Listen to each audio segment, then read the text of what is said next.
Hello and welcome to the Hespect MMA podcast, where we cover MMA's hottest headlines, fight card bouts, fighter drama, discuss fight predictions, media giants, and basically all things MMA related. Made by fans, for the fans.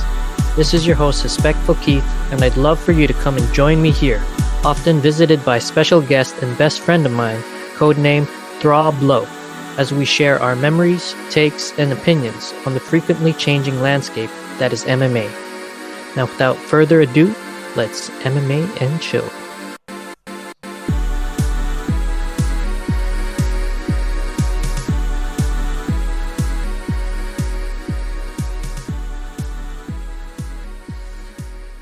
Back on that shit. So, welcome back, everybody. It is episode 27.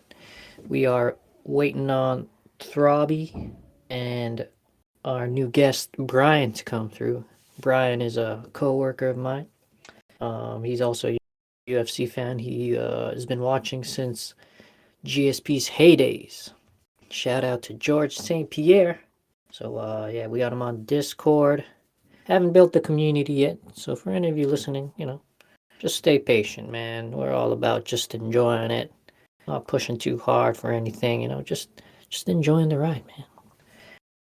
Don't gotta make it awkward about nothing. Anyways, yeah. So Bryan's my coworker, and a UFC fan as well. So he will be joining us as a special guest. Robbie Lowe should be on pretty soon. Man, I am just excited, kind of exhausted too. I'm exhausted because I was up a lot just trying to push out episode 26. Lost a lot of sleep in that regard. And then, yo, what's up, man? Hello. Yo, can you hear me? You're kind of quiet, unless that's my end being quiet. Yeah, let me, 1 second here. Is that a little bit better? Yeah, that's a lot better. How do I sound? Okay. Yeah, sounds good. Okay, that's good. Yeah, man. Funny thing, I started working again back at Tim Hortons for the weekends. Just try to fucking supplement this goddamn income and make this mortgage. Yeah. Yeah. Yeah. When I was last working there, they didn't really do. They had like liquid eggs that came in like a carton or some shit. But now they actually got real eggs, and I've been able to take home a couple of those fucking cartons that they sit in for soundproofing. Yeah. Oh, nice. Yeah, so it works out. Definitely does sound good.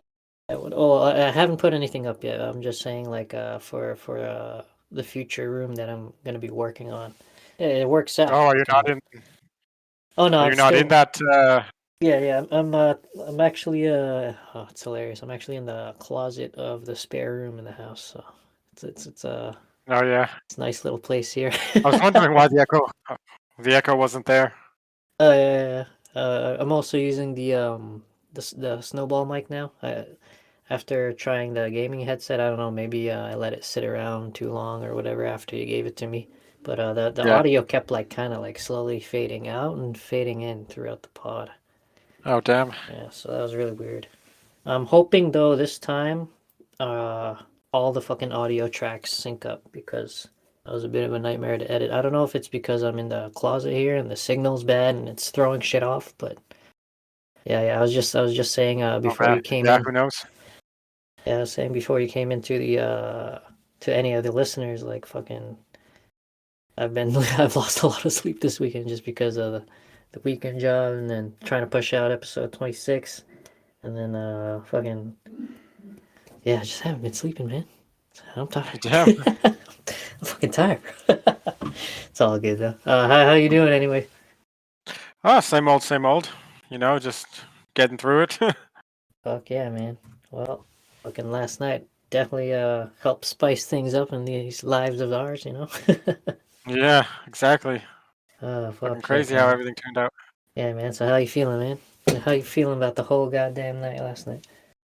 Kind of went the way I expected. Maybe not the main event, but there were a couple of surprises.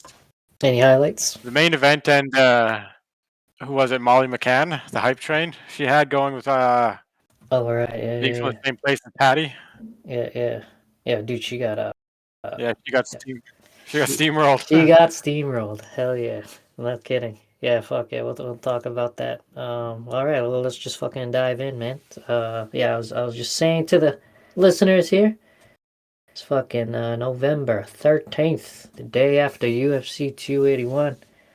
And if you guys haven't seen it yet, there's something wrong with you. Especially if you're listening to this, because I'm not even famous. Ain't nobody looking for this fucking episode. But yeah, man, fuck, what a night, man. Tons of finishes, lived up to its expectations.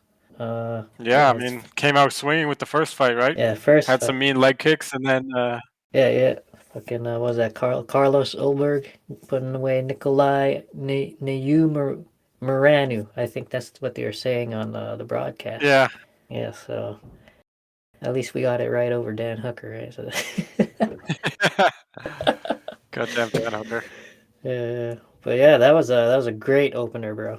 Fucking, it was kind of slow, to be honest. Like, because Carlos, you could tell he just wanted that perfect counter, you know? Yeah. Like Nikolai was trying to fucking push the action, and I was kind of like, I was sitting there, I couldn't put the volume up yet because my kid was still watching some of his goddamn Coco Melon, and yeah, I remember just like yelling a couple times, like, what is this guy doing? You know, like, because I felt like he's kind of dancing around a bit too much. But once fucking Carlos found his opening, bro. Yeah. Once he found that clean. opening. Yeah, man. Holy shit. It was a good approach overall, too, because he kept getting at him with the kicks, right? He definitely had them on his mind. Yeah, he yeah. slipped that one time, too. Negari Manu or whatever. Yeah. No, I think they were saying Nayu Marani. Like, I think the G is silent, apparently. Okay. Unless I heard wrong. I'm gonna call him Nikolai. Let's call him Nikolai. Yeah, man. But yeah, fucking those leg kicks definitely frustrated him too, right? Because like, but just before the finish, Nikolai was like, "Oh, I'm gonna get this motherfucker, bitch." His body language just like trying to get at this guy. But yeah, man. Fucking Black Jag over here is his nickname, Carlos Ulberg. That was yeah, beautiful counter, dude. Whenever I see someone like throw, because I'm not a fucking fighter, but how do you still generate power when you throw a hand twice? You know, because he rocked him by jabbing him. The jab was like eh, and then he came with a hook with the same hand, and then that's when he rocked him. And I've seen what is that? I think Nate's done that to Connor before, where he hit him with a double hook and he rocked Connor. Yeah. Like how like a jab hook really quick. Yeah, like with the same hand. Like, I don't know. Obviously they're professionals, but to me as a pedestrian, you know, I'm like, God damn, how do you make that much power throwing a hand twice? You know. I don't know, man. It's like Nate says, everyone's on steroids, man. But even was that, Nick? There's both of them. Yeah, probably. Diaz bros, man, all natty, fucking vegans. But yeah, man. Even that fucking. Did you see that one shot once he was like on his knees and stuff? Like, dude, like no offense, but Nikolai just flew across like the canvas a few feet, man. Like. Yeah, that's a lot of power, man. No kidding. Like he rocked him, he went down, and then when he was like on his knees trying to recover, like that second shot when I saw it in slow mo, I was like, "Oh god, damn man!" Because his body just like flies almost like, you know, the dead body physics in video games, just splattered. Dead weight physics. Yeah, the dead weight physics like took full power. Like I don't know, maybe his brain kind of jolted right before the punch landed, and he wanted to get away, and then as he got knocked out, his body kind of just went in the direction that the punch hit. I don't know. Maybe I'm overthinking. Momentum shift. Yeah, man. I don't know. Is it like, you remember when Holly Holm got choked out by Misha Tate? You remember that? Remember that little punch thing she did because she didn't tap? Yeah. Yeah, exactly right. Yeah, I'm wondering if it's like your body's on autopilot while your mind is out. Yeah, I wonder if that's what happened because I don't know. It's either that punch was really powerful or like something attributed to it because Nikolai kind of went flying there. Yeah, just redirected all of it.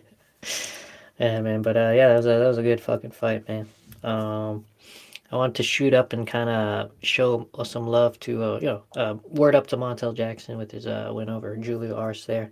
But I wanted to kind of shoot up and talk about. I was texting you about this guy, Michael Trezano. This guy was like, Oh I yeah. don't know why he is like his whole vibe was reminding me of like Paul Felder. Okay, I gotcha. You Yeah, I happen remember. you happen to see their fight with Yeah, I did. Sung Woo Choi and whatnot? Yeah, good. Action packed first round, right? Yeah, slick fucking Got knockout, man. the clean left on the end. Yeah, yeah. He was also catching him with that like earlier during the match. Like even Yeah, when Choi knocked him down, it was the same. Like when they both did the double knockdown, that like he caught him with that same counter left coming in. He just got hit too. yeah, he definitely had it on point the whole fight. But yeah, I think it was just a matter of time before. I mean, with how the fight was going, it seemed like it was going to be one or the other eventually.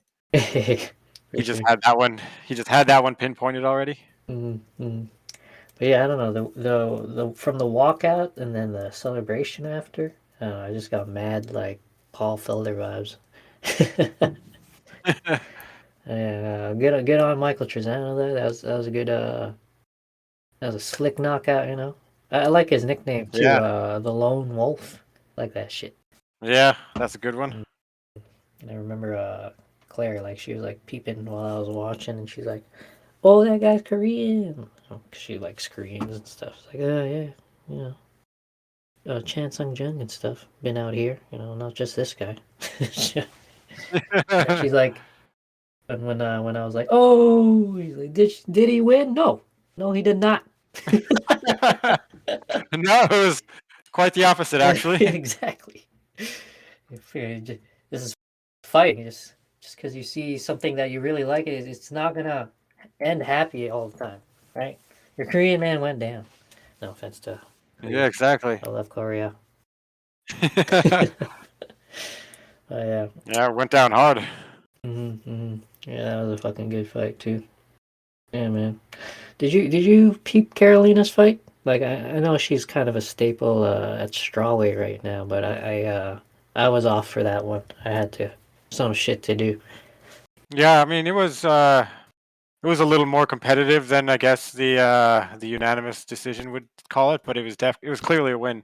It was really weird though because they came out. Bruce Buffer came out to announce it, right? And they were about to. It looked like, Yeah. but then one of the judges or something came out, and he started like rewriting on the judges' scorecards after they'd already been handed in, Oh, I saw a clip of like that. Was right that on the their side of the fight? cage. Yeah, Okay. yeah, What the it was fuck? really weird. They were standing there in the octagon after, right next to each Like the other judge for like maybe themselves. 2 minutes while. I don't know who it was. It might have been a judge or like a commissioner or something. It definitely Yeah. wasn't like one of the recognizable UFC people, but yeah, it was really weird. Like they came out and Bruce Buffer was like, "What's going on?" kind of thing, and yeah, whoever it was that was handling the judges' scorecards, he literally was holding it up on the top part of the padded cage, Yeah. and he was writing on it with a pen of Yeah. some I've kind. seen It that. was like the weirdest fucking thing No, ever. dude, I think UFC And then themselves eventually, posted about it. Yeah, go ahead. yeah, I don't know. They were standing there waiting to see what happened for like 2 minutes while the whole thing was going down. Oh shit. I fucking missed that, man. I fucking missed that weird moment. Yeah, I Yeah, remember when I like tuned back in, I was like scrolling through my IG and then UFC themselves they posted that clip and it was like, "Oh, when the teacher tells you pens down." And then I was like, what's this about? I don't remember seeing like which fighter it was for or whatever. I was just like, what I kind of like just thought, what the fuck is happening there? And I just kept scrolling. yeah. I mean, it was really weird. Holy shit. So I don't know what the fuck. I don't even know what to say about that. Obviously, maybe some stuff's gonna come out like in the coming days, but yeah, that Yeah. sounds like a weird fucking situation. Do you remember that one? Which fight was that? Where someone lost their mouthpiece and like they spent like I don't know like 3 minutes looking for it or some shit, or like they What? spent some like a good amount of time looking for this dude's mouthpiece because it like went flying out of his mouth and it fell through the crevice of the canvas and the fence because apparently there's a little groove there. No, I don't remember Yeah, that. What okay, the yeah, hell? and it stopped the action like for the longest time, and it was so funny because they just could not like you see people diving under the octagon, like they could not find the mouthpiece for a while. Like, Wait, that sounds kind of familiar, actually. yeah, I think I made like a meme about Did it. uh, did Joe Rogan like know where it was, and he's like, you can see it from where we're sitting. Oh, Did he say something possibly, like that? possibly. I don't I remember. think Yeah, I don't remember the whole thing. maybe I vaguely remember something like that. Maybe it's another situation. Yeah, it's funny. Oh well, one the of those another weird situations I remember was fucking when they spilled ice in the octagon. You remember that? The Oh whole yeah, ice I remember that debacle? one. Yeah. Joe Rogan was roasting them. He's like, "Look at these idiots. Look at, why are you using your hands?" Oh, now they're brushing it to the side. Yeah, brush it on the part where Ariel, where fucking who? Ariane Celeste walks and she can fall on her head too. Holy fuck. Yeah. God damn. I think Just a shit like whole that happens. dumps a whole bag of ice. You know, when he tried to pick it up and then it all fell. Dude. And you could see them scrambling. They were so fucking scared. Oh god, what are we supposed to do Yeah. with this shit? Oh man.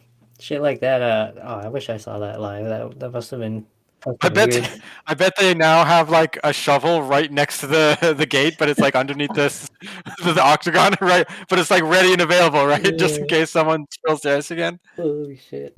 I'm sure, man. Shit like that, definitely like the next day there's some kind of fucking meeting. And they bring up pictures and Yeah, fucking suggestions. they gotta learn on the fly like that. Yeah. Like how Connor was throwing monsters at around the room, and then after that they all ended up being Oh empty. yeah. You got you got to learn on the fly, right? Holy fuck, they fucking drained those things after. We can't have that anymore.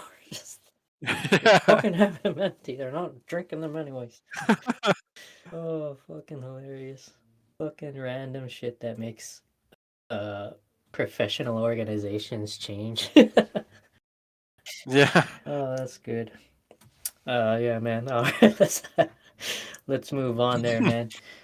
You were mentioning fucking someone getting steamrolled. We'll get to her soon. No offense to all the Scalzes out there, but let's talk about Mr. Matt Frivola. Matt the Steamroller Frivola. Fucking finishing Oh off yeah. Ottman Azaitar in fucking the first round, 2 minutes 30 seconds in.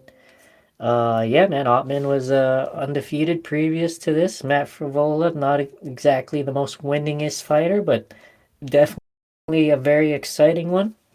And yeah, he handed fucking Ottman his first professional loss, man. Now he's 13-1. Ottman. Yeah.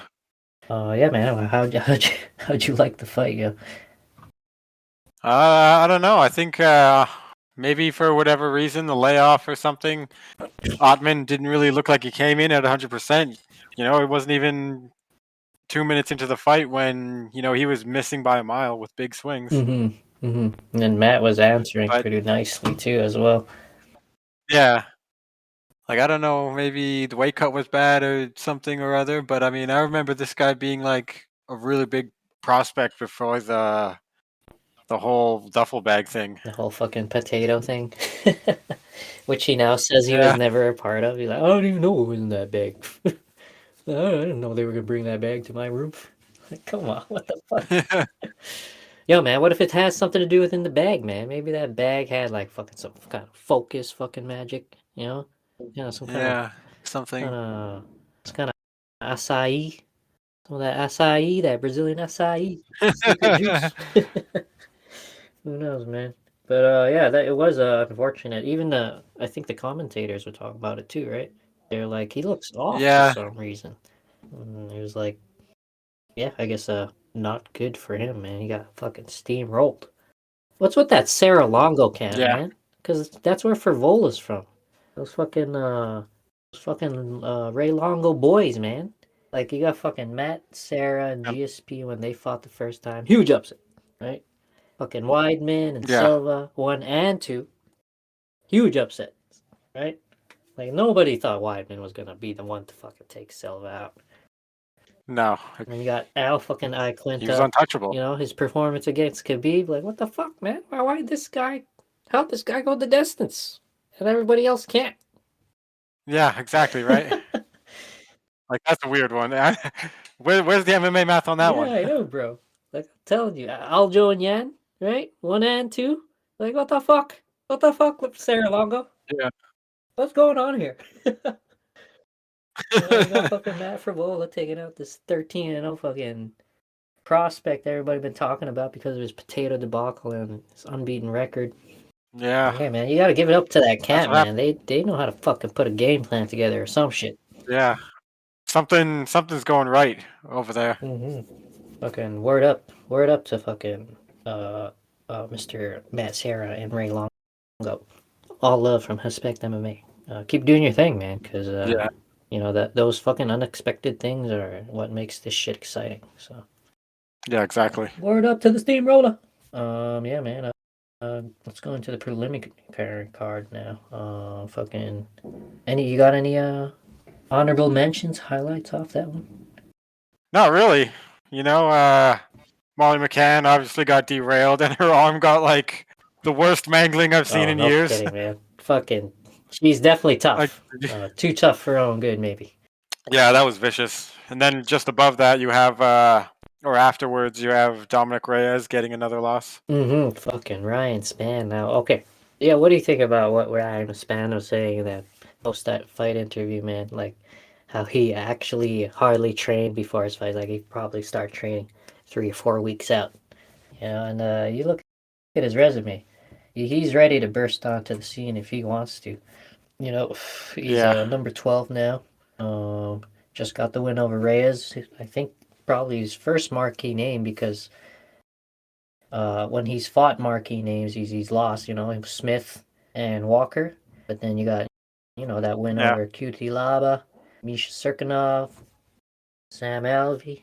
You know, so he's been trying to like Yeah. claw in there. You know, and now Reyes is like now he's got his hand on the edge of the cliff. He's ready to pull himself up and see the next plateau. Yeah. I think if he's actually only training, up to a month before a fight, even if he just bumped that up to 2 or 3 months, he could be getting a lot done, especially when, getting onto the board and then getting to that number one spot, that's two different things. But seems like he's got options. He's only 31. And let's quickly look at the lightweight rankings here, because if he's looking to really make a name for himself, I'd like to see who we could put him up against. So there's Dominic Reyes. He just took out number 7. He's number 12, so he might get a jump. Ooh, look at that, John Mahal Hill. You remember John Yeah. Mahal? That might be a fight. That might Yeah. be a fight right there. But they're two This is a good one. young prospects, or well, maybe not young, but they're two prospects coming into their prime. Do you think the UFC is gonna entertain that? Like now they might take out one of their guys in sacrifice for raising another one. Think they would do that, or think they're gonna Yeah. try and maybe a rematch with Anthony Smith? I don't know. What do you think? Could do that. Looks like Reyes is 7 and Span is 12, so he'll probably be like 9 or 10 by the time this updates, right? Oh, fuck, you even got Paul Craig there. Fuck, So yeah, that one. Nikita Krylov, does he have anything scheduled? He's in that range. That's a good Oh, that is test. a good test. Yeah, man. Right now I can't say he is. I don't know myself. Sometimes they do show it here on the stat board. Oh no. No. Looks like he just fought in Yeah. October, so he probably doesn't have anything Got. lined up. A month apart they finished their fight. That's a good matchup. Yeah, that might line up then. Nikita and Well, yeah, Superman Span. they only got a good 2 rank spots by the time this update's away from them. Ryan Spann has the hype of the finishing Reyes. That's a good win-win for either of them. No kidding. Damn, man, light heavyweight, constantly changing. Look at that. A lot of these names wouldn't be here like maybe 5 years ago. Just fucking rotated the shit out of this shit. Yeah. Yeah, man, that's good. So, when how do you feel about this like fucking rough patch Reyes is going through? Like this is his third straight loss now, right? Like is it just the level of competition that he's been thrown at? Because like I mean you look Or at his losses, it's not like he's losing to nobodies, right? And Ryan Spann might just be that somebody, like no disrespect to Ryan Spann, he might be coming into his own right now. But yeah, ever since he fought John Jones, man, lost to Black Blahovic, but that guy's not a fucking slouch. He's a former champ now, and then he lost to the current champ, Prost Jaka, and yeah. yeah, now to Span. So it's like, is it is he really? Have we seen the best Reyes, or did Reyes just get caught again by Ryan Span, who's coming into his own? I don't know. It's hard to tell. I think there may be some mind games going on in Reyes' head, right? Mm-hmm. Because you look going into his title fights. His title fight with Jones, Weidman, Ozdemir, OSP, and Cannonier. That's a tall order, right? To win four in a Mm-hmm. row. Especially against those guys. So like yeah, especially as far as 3, 4, 5 years back, right? That's arguably when they were all at their highest point too. Mm-hmm. I don't know. Maybe it's a mental block of some kind because I mean he's definitely got the ability. He's 32, right? So it's not like he's aging out or anything. Yeah, man. Yeah, I don't know. I think he probably turned it around, but I mean, once you get that 3, 4 loss streak after, you know, almost having your hand on the title, seems to be a common thing. Very unfortunate, man. Very unfortunate for Reyes. And it's hard not to be Yeah. not happy for Ryan Span. So yeah, Yeah. goddamn Reyes, man, he's got to stop. He's got to stop. He's got to stop being an athlete, man. He's got to become a fighter. I was just joking. Yeah. You know how people like to roast him for him claiming like, "Oh, Yeah. John's a fighter and I'm an athlete." Like, what? What's this whole athlete fighter debate that goes on? Like, if you're not Yeah. scrappy enough, apparently you're just an athlete. I guess so. Whatever line they draw. Fucking MMA community be weird. It's okay, we're part of it, man. Don't get offended. We're all in this together, people. God damn. All right, well, let's move on to the header of the prelims there. Fucking Honato Moicano defeating I Brad think I Riddell. might have missed this one. Oh, I missed this one? Well, goddamn, man. This shit right here, this shit right here, this shit right here was great, man. Honato, who knows, man? He's been saying that he's coming into his own, and yeah, I mean, did you catch his post-fight interview at all? No. No, Okay, I you're don't gonna have think. to search that up because that shit was the funniest shit ever, bro. Yo, he was just fucking dropping the F bomb. He grabs the mic from Joe Rogan. He didn't like, Joe Rogan keeps his grip strong, right? But he grabs Yeah. Joe Rogan's hand and fucking just screams in the mic, "Joe Rogan, you're fucking smart, man. I fucking watch your podcast all the fucking time." And he kept fucking just going off, man, saying like, "I've only lost to the best, but tonight I am the fucking best. 50K, another Morgana want some money." Fuck you, man. You gotta search it. It is so fucking funny. He Oh had the man. whole crowd going, man. But yeah, he fucking submitted Brad Riddell in the first round, 3 minutes and 20 seconds in. Yeah, yeah. Maybe I should search it. Maybe we can find a clip on fucking IG here. Let me try and find it, yeah. Maybe there's a fucking highlight shit. Hanato.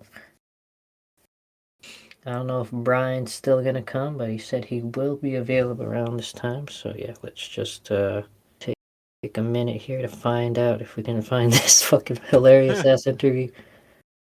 Okay. Okay. There's a thumbnail of the fucking interview, but no clip yet. You know, it's probably on fucking YouTube.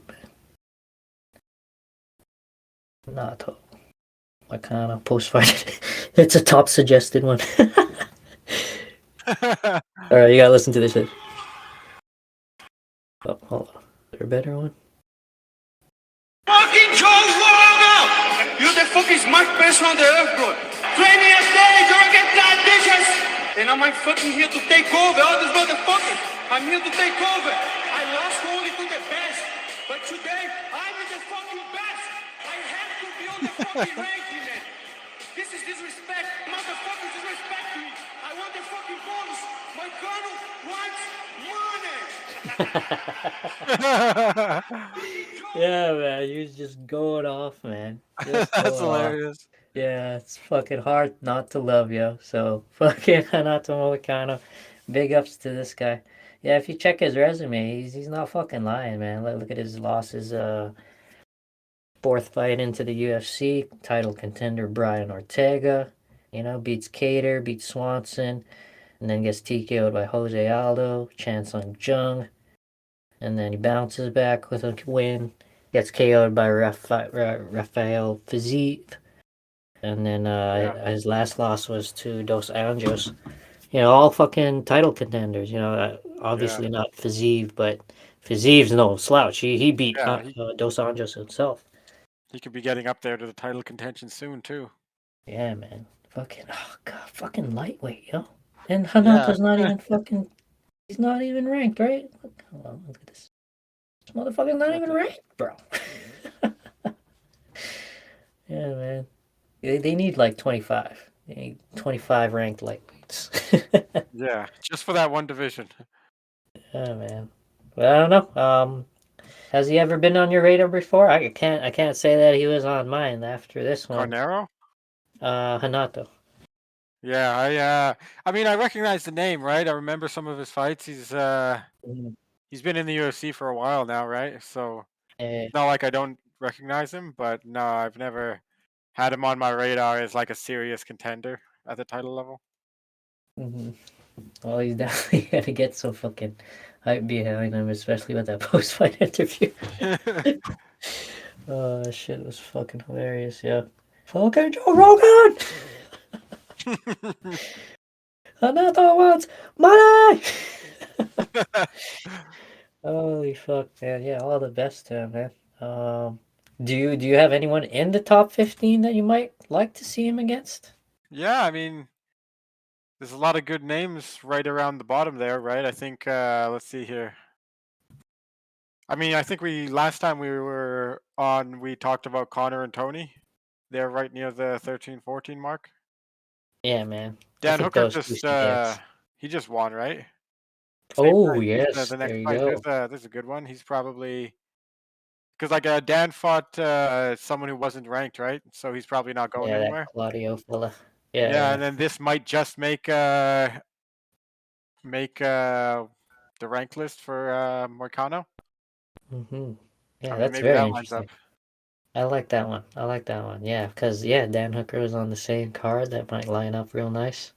Yeah, I think I agree with that one. Okay. Yeah, man. Yeah, exactly. That's a good one. Both of it'll, some name value. As for Brad Riddell, unfortunately, back to the drawing board. Not all of New Zealand Cedar kickboxers can win, I guess. Sorry, bro. Yeah. He's on his 3-loss streak now. Who knows what's next? Hopefully he won't get on the chopping block. But, man. Yeah, we'll see. Only time will tell for Brad Riddell. Oh shit, rhyming. Alright, man. Well, let's fucking move on into the fucking main card of the evening. Yeah, I know where Brian's at. Still no word, but yeah, we'll go ahead and dive on in, enjoy the discussions on this fucking main card here, because this shit deserves some discussion. Yeah, Dirty Dan Hooker. Dirty Dan Hooker. That goddamn hooker.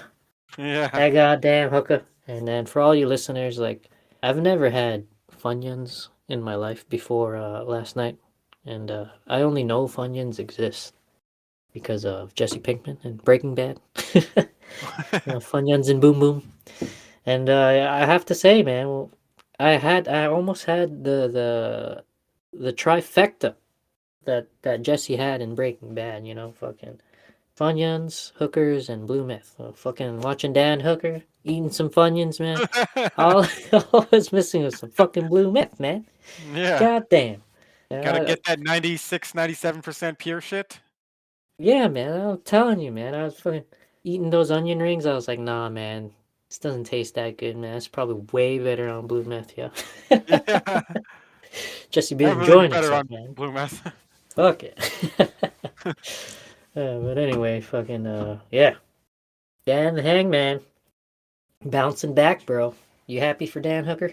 Yeah, I mean, like I actually rewatched the his attempt to go down to 145 last fight. I mean, Oof, yeah. it looked like a career ender, right?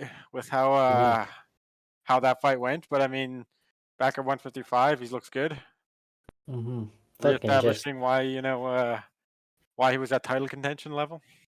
Mm, he just fucking rejuvenated himself for sure. But yeah, that fucking Arnold Allen fight, like, yeah, like, did you see the weigh-ins and stuff and how drained he was and all that? Yeah, Like, I've seen clips and pictures of him beside Izzy, and like, dude, he's not too far off from like Izzy's size. You know, he's not exactly Izzy's size, but that yeah. I mean, that guy at 145. I mean, what is he? 6'1", Dan Hooker? No, 6 feet Is he here. 6 feet? Even it says. Yeah, but I mean, still 6 feet trying to reach down to 145. 145. Like Sean O'Malley is he's I think 5'11". Him and Mm-hmm. Max. And yeah, and lanky as shit. They're Yeah, fucking built fucking lanky as shit. Like Dan Hooker, yeah, he would look lanky. You think he's a lanky guy, but I don't know. He's got some like big ass fucking like shoulders, and you know his. I don't know. I guess he's probably just a really like muscularly dense, or I don't know what it is, but he's not exactly built like Max and fucking Sean O'Malley. If am I making sense here? Like I've always felt like Dan Hooker's built to remind me of like Samus Aran's fucking suit. yeah, Yeah, you know, like he's got like those wide shoulders or something, and that's got to account for some kind of weight, you know, yeah, given the muscles and stuff in between all that space there. Whereas like Max Holloway and like Sean O'Malley, they're more like a fucking like a breadstick or something. Am I making yeah. sense here? Like Jack Skellington, right? They're Yeah, not as yes. broad, so Yeah. that's like the frame is smaller, right? So that's less meat and shit you have to have for the to account for the space when you got like wide shoulders. Yeah, yeah. I don't know. That's how I always felt about it. So, Yeah, some kind yeah. of doctor shit, right? Just Someone else observing. will. Yeah, someone else will know the answer to this. Yeah. You got all the trolls commenting now. Oh, these fucking health experts. Oh, here come the fucking Yeah, body language experts are here. yeah, That's my like favorite comment to see when they do the weigh-ins and stare downs. I love checking the comments to see that one top comment always fucking, oh, here come the fucking body language experts. Oh, he looks weak. He looks scared and unconcerned. yeah, That shit's hilarious. But yeah, man, his 45 dip there against Arnold Allen. Yeah, he looked like shit. yeah. All due Definitely good respect. to see him get the win back. So yeah, he got his win over Mr. Claudio Puelles, the Prince of Peru. And you know, man, that kid, like in the lead up to the event, I felt like he was like so locked in. Like, did you see the clips of like the stare down and shit? No, no, I don't Okay, think yeah, so. like for the weigh-in and then the even before that the press conference stare down and stuff, like he was hardly smiling. He like super focused, just like giving Dan the I'm gonna get you eyes. Yeah, And until the ceremonial weigh-ins where Dan like quickly grabbed his arm and gave him a big smile, and he finally cracked Claudio into smiling back and shaking his head. Yeah, so I don't know. mind game. Yeah, yeah, mind games, bro. But I was fucking a product of it because because of Dan's loss and how focused Claudio was, and I was thinking like, oh shit, man, Dan's probably gonna take another hard one here. Yeah, Mm, kids in the zone. fuck yeah.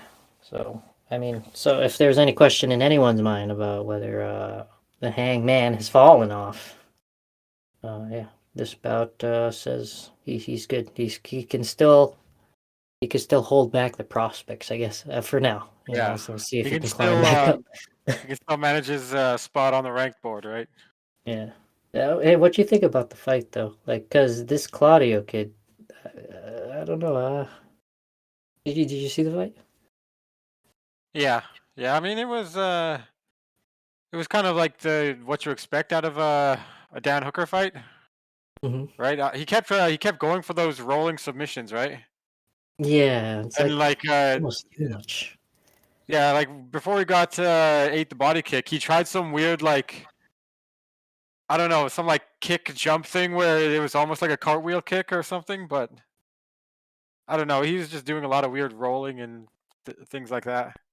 Yeah, I think he made it way too obvious that he didn't want to stand up with Dan, and I think Dan, like, once he recognized that, he was like, "Okay, we're gonna stand."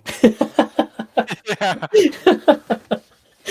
Like, fuck, man. Like, he got his fucking partner Izzy. That guy's got some hellacious takedown defense, and then you got fucking Dan over here. You let him know that you don't want to stand with him. His takedown defense probably activated as well, man. Like, he did have those like scary moments when Claudio had his leg. I don't know if you remember Yeah. that. But he never even seemed concerned, right? Like, wasn't there a moment when Claudio thought he had it and he was like fucking stretching out his body and he's like, "Yeah, I got the knee bar," and then Dan was kind of just like sitting there, like, No, you don't. yeah, exactly. Yeah, I mean, it was pretty one-sided. I mean, he got close that one time, but otherwise it was basically like you said, right? Dan was like, "Oh, you don't want to stand, so that's what we're gonna do." Mhm. Fuck, man. And that must have been exhausting. Like, you try to go down and bait them in, and then ref tells you to stand up. Go down, ref tells you to stand up. Like, so, crowd's looking at you, your opponent's looking at you, the ref Yeah. keeps telling you to stand up. I think he was, like, just exhausted, and yeah, that's why he fucking took that body shot so hard. Yeah, just like in between breaths and just completely drained all the air inside of him. Shut Mhm. down. Fuck, man. Yeah. So fucking Dan Hooker here. He's still yeah, he's still fucking ranked, Joe. Ranked at 12. Yeah. I don't know. Just held So on. we were thinking about that nice matchup with the guy before Nato Moicano. So Yeah. I mean, what if Dan Hooker says he wants to fight up though? Who would you give him? And is there someone he should fight up, or should he slow his roll? I mean, the next three people above him, right, is Magolov, Turner, and Sarukian. They're not. They don't exactly have a lot of momentum or hype value to them. I Mhm. think any one of those is a good idea because like Dan was title contention level, but at the same time, he got to the point where he was at the bottom of the board fighting someone who wasn't ranked. So it's not Right. like he can expect to jump up 5 to 10 spots. So I think any one of those names above him, that's a good matchup. Yeah, I'm actually looking at it now, and I think I like the Turner fight. Is Jalen Turner? That's that tarantula kid, right? Yeah, there he is. Fucking. This guy's fucking another one of them tall, lanky motherfuckers at lightweight right now. And yeah, his last fight was a win over Brad Riddell in July. So I don't know. I would like that if Dan says I want to fight up, and he's a staple name, even though he's ranked where he is. I'm sure Jalen would entertain it.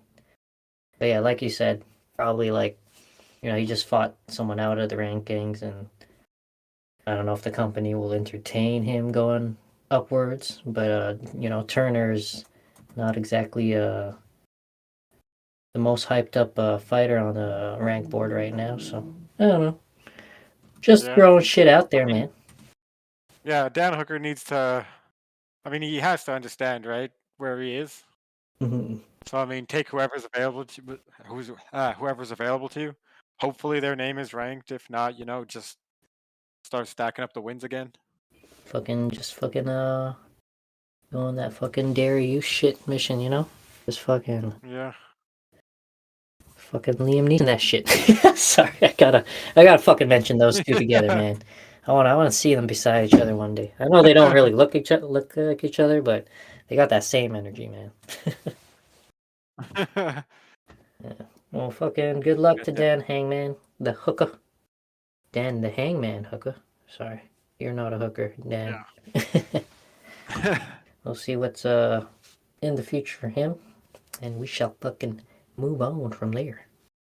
Move on very painfully too. To the next fight here. Yeah, man. It's a tough one, man. Frankie Edgar down at bantamweight, and probably now down for good in his MMA career. I don't know if you caught word. Everyone's been saying it's his last fight. He's been saying it's his last fight in MMA. You know, he said he might entertain a boxing match with Pacquiao if Pacquiao wants it. Oh man. Yeah, man. Tough loss, man. I don't know how are you feeling before the fight started, and how you're feeling after 3 minutes. Oh man, it hurts. Yeah, bro. You know, yeah. I mean, he's like an all-time great, but you know, it's hard to the idea that like so many people who maybe just started watching the UFC in the last 5-6 years or so, you know, they know the Frankie Edgar is going what 2-8 in the last 10 fights. Yeah. So 3-8 or something, 3-7 or something. I don't know what exactly the record is, but It's bad. and I mean, it's not like yeah, like aside from Gutierrez, really this last fight, everyone in his last 10 to 15 fights are champion level, right? Mm-hmm. So it's not like you can expect to maintain a positive 4-to-1 ratio for wins and losses against that kind of competition, right? Yeah, yeah. It's kind of like almost the opposite of what Hurts. I mean, Dan Hooker just went through, you know? yeah, I mean, like you look at his last losses: KO knee, KO front kick, KO flying knee, TKO punches, Yeah. KO punches. There's one decision loss in there, and that's it. Yeah, no kidding. And Ortega, man, fucking guy's not even known for his punches, you know? Yeah, Fucking got took him off his KO'd. feet, literally. Like, oh yeah, that was, oh man, I remember that too, man. He had lift off. All due respect. There was lift off there, man. There was lift off. I think if he had retired after he decisioned Pedro Munoz, because that was a close fight, right? And they're both legends for their divisions. Mhm. I think if he had retired on the Munoz win, that would have been the perfect send off. I don't think he needed to get knocked out 3 more times. No kidding. Because Munoz himself, man, that guy's obviously gonna fight for a title sometime, you know, within the next 2-3 years. He's gonna keep his nose to the grindstone. Yeah, I think that would have been it, you know, but maybe part of him was like, I don't like the split, you know, I want either dominate or get the unanimous. Maybe that's what was in his head. Because man, he's never changed his style, bro. Even like when he was fighting Chris, forward, man. Frankie he's the phone booth guy, man. He'll fight you in the phone booth. Yeah, exactly. Yeah, but it's just like the chin, you know. Like he used to be able to take it too, you know. His fights with Gray Maynard. Remember Gray Maynard's the first guy to give him his loss. Fucking rocked his shit left and right, and their 3 bouts together. And yeah, man, you could tell like Frankie. They used to make that reference with his initials, F and E, to iron. Like fucking the guy's got an iron. Oh yeah. He just takes it and keeps coming. You know, and it's not like he got knocked out by like a killer like Jose Aldo. But yeah, once that first knockout came through with Ortega, it just seemed kind of downhill from there. You know, he had his little hiccups with Swanson and got that unanimous decision, and obviously the split over Munoz. But yeah, fucking just been getting finished, man, and it's hard to watch. And yeah, thankfully it's It's his last fight. It's over. Yeah. It's So over. yeah, man. What a run, man. Like, look at this shit. Yeah. Came to the I think he's UFC. still got the record for the most accumulated minutes in the octagon, right? Oh yeah. Yo, dude. Before I got fucking all distracted with my kid because he woke up while we were watching. Before, yeah, I was about to tweet something like Frankie Edgar when they put up his stats for total octagon time. I was like, holy shit, 7 hours, 55 minutes. This guy was almost like a legit 9 to 5 employee, you know? Like he literally Yeah. almost worked an 8-hour shift for the company. That's crazy. Oh, imagine actually fighting for 8 hours. Like, oh my Jesus Christ. Yeah. 8 fucking hours. Yeah, man. And big word up to Frankie Edgar in that aspect, man. Just clocking in the 25s very often and making it exciting, you know. Yeah, exactly. I mean, he's like the old fucking who was it? Forrest Griffin, right? You look at him in a fight, it's just like his version of the 9 to 5, right? He just does the job. Mm. Yeah, no kidding. Comes in there, gets it done, and yeah, win or lose, he's gonna come in tomorrow and clock in again. Yeah. Fuck yeah. It doesn't get more blue collar than Frankie Edgar, Yeah. for sure. Yeah, exactly. Yeah. Just looking at his journey here, you know. Went pro in 2005. Came to the UFC after beating Jim Miller, another pioneer of the game. That was back in Yeah. 07, people. Fucking Damn. beat Tyson Griffin on his debut. And Tyson Griffin at that time, he had some good words around him. So that was a marquee win. Oh, there it is again, Sean Shirk. Fucking Sean Shirk. You gotta win over Sean Shirk, man. Okay, let me look at Sean Shirk's fucking wiki here. I think we were laughing about that last time. Yeah, man, because like, I guess this was around the time I also like. I don't know when the Machida era was. Like that's when I got into it, and I was watching it at the fucking 767 house. Yeah, I think that's like right around the time they first had a lightweight division, Oh yeah, right? Sean Churk, Jens Pulver. yeah, dude. Look, I'm looking at Was it it right Cal now. Uno? Yeah, Kyle Uno. That guy has some recognition around. But yeah, I'm looking at his fucking. Yo, 36 wins, 4 losses. Sean fucking Shirk, man. I can see why they got like this guy. Yeah. Okay. Oh, he won the UFC Lightweight Championship. I bet you that if an older fan ever listens to this, they're gonna be like, "Oh my god, how can you not know Sean Shirk? Yeah, that went over kind of Florida."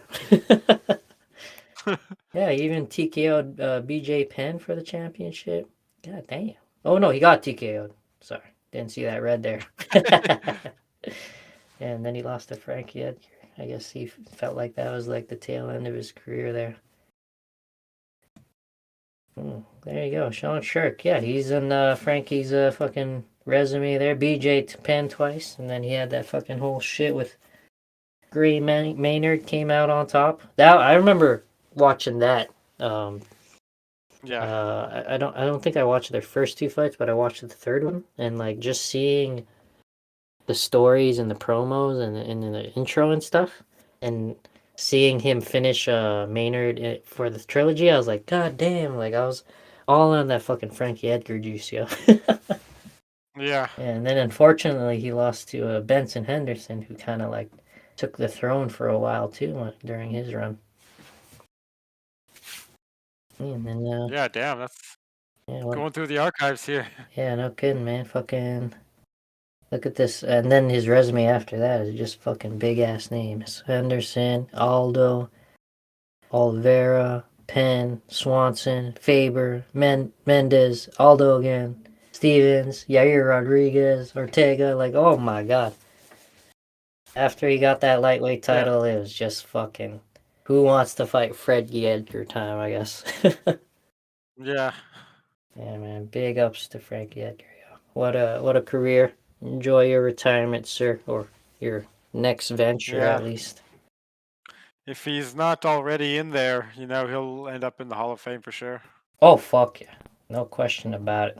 I'll be surprised if he doesn't get inducted immediately or something. It's gotta happen. Yeah, like literally next pay-per-view they'll probably have how they have that like 2 or 3 minute moment like they did it for Bisbing and then DC. Mm-hmm. Right when they're about to kick off the main card or whatever. Mm-hmm. Yeah. Yeah. Kind of surprised them too, right? Because they're at the event, and I don't think they tell them about it. So it's like it's nice. It's Yeah, nice at to this do point that they'll for be like, oh yeah, the UFC is comping you tickets to this event for the first time ever, and you just retired. Don't think anything's there though. Yeah. I'm sure if you're smart enough, you can figure it out. I don't know if I'd be in that crowd, but some people are in that crowd. Yeah, man. But yeah, let's not take away from his opponent here, Chris El Guapo Gutierrez, man, getting the job done. Fucking Yeah, good for that guy. yeah, good for you, Definitely sir. step up. 25th pro fight, 19 wins, 4 losses now. Yeah, 4-fight win streak. Frankie Edgar's his first marquee name. I think this guy is about ready to bust up into the bantamweight division, man. I don't know. What do you think? Should he fight someone ranked? Was Frankie ranked? Let me check here. I don't know. Let me see. 135. It was 12. He was 12. Okay. So yeah, maybe it's time for fucking El Guapo here to start sharing some numbers with these other guys. Yeah, I mean, if his name just got on the rank board, I think any other ranked opponent is a good idea because he's probably going to be right around that 13, 14, 15 number, right? Yeah, I like his resume too. Seems very well rounded. Likes the knockout. Got some submissions. Got some decisions. But yeah, I don't know. Who would you put him up against? I don't know. Is Adrian Yanez matched up against anyone right Yeah, I was now? looking at that one too. Yeah, I got some mad eyes on this guy right here, man. Fucking Adrian Yanez. This guy's got some fucking hands, bro. Got some. Bringing some name value after just beating Edgar. He could probably line up a fight with Yanez. Yeah. They're going to be right next to each other on the ranked board by the time this updates too. Fuck yeah, man. Yeah, Yanez, man. Maybe I'll fucking detach this clip and post it because Yanez he's still pretty responsive to his fans because he's still clawing his way up. He hasn't gotten so famous that he forgets about all. No, sure. But no, Yanez got some hands, man. I've been having some mad eyes on him, and yeah, man, I'd like to see that matchup just to build up both guys. Win or lose. Nice. Oh, what the fuck is this? Oh, no, just a fucking Uber Eats promo. Sorry, people. That was my phone. Alright. Well, yeah, fucking Gutierrez, yeah, let's say he's ready for the rank board. Fucking make it happen, Dana. Fucking make it happen. I'm looking at his resume. Trying to find another. Oh, he's got a win over Ryan McDonald, man. Do you remember Ryan McDonald? Unless I'm thinking of a different one. Yeah. McDonald does that. He's like that bantamweight. Yeah. Yeah. I don't know if he's ranked, is he? I don't think so. Ryan McDonald? No, I think I only mention him now because I think he had some hype behind him, but then he stopped fighting out of nowhere. Oh. Yeah, for whatever reason. Unless I might be thinking about someone else. Anyways, fucking Frankie Edgar. Enjoy your retirement. And Mr. Chris Gutierrez, good luck on breaking into the rank board. We'll see where he goes. Yeah. Alright, let's fucking move on from there. Feels good for Frankie. So let's stop all the damage, man. You've paid your dues, sir. Yeah, you could definitely have. Alright, so what's up next there? Oh shit! We're getting into the exciting bouts here. Oh yeah. Getting into the exciting bouts. Fuck yeah. Well, whether or not Bryan signs in now or later, or maybe he doesn't. If he does later, we can always backtrack on these, so it's all good. Anyways, let's dive in, man, because this fucking fight right here.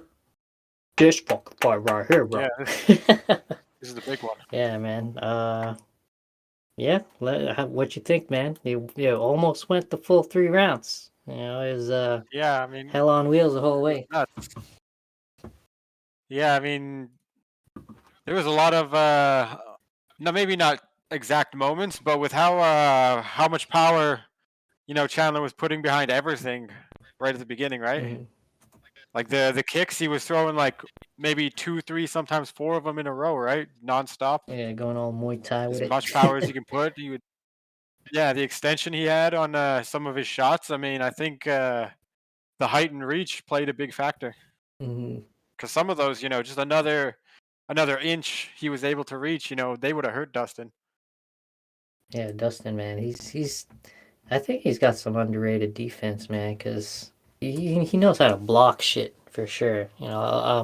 One clip like that was kind of floating around when he fought Connor the third time, and then Connor broke his leg. Was that their third fight? Yeah.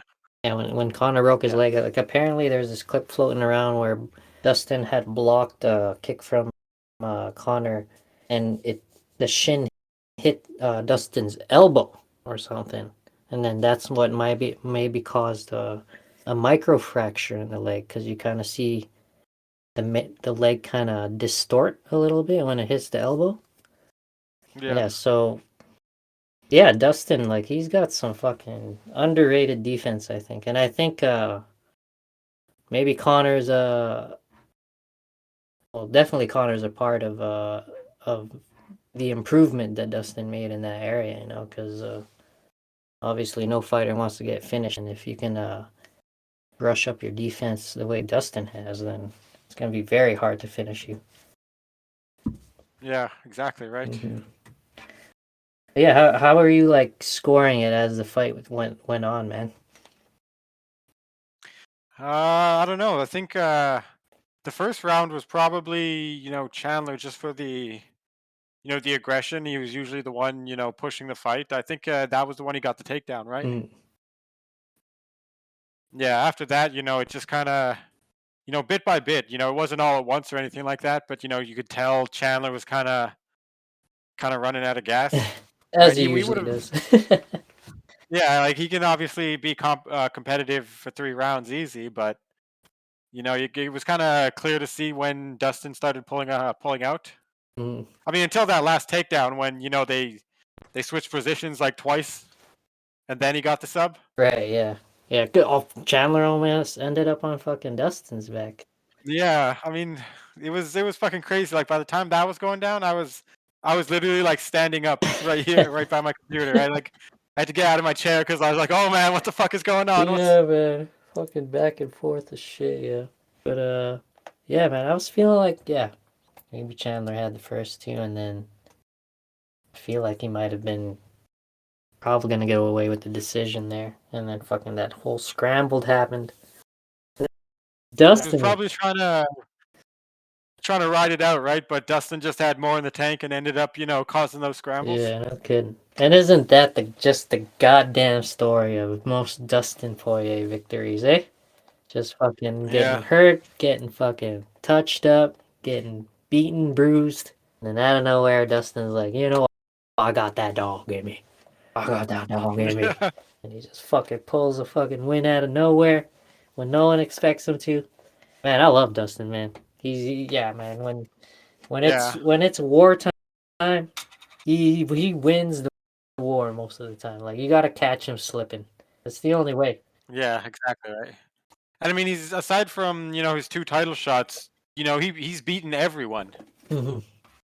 right? Aside from Oliveira and Khabib, who are both 2 and 3 defense title champions. Yeah. Every name on this list is high level. There's Chandler, Connor twice, Max, Eddie, Gagey, Pettis, Miller. Mhm. It just even though he lost the title twice, he's still making a good claim on why he should get a third chance now that it's a new person.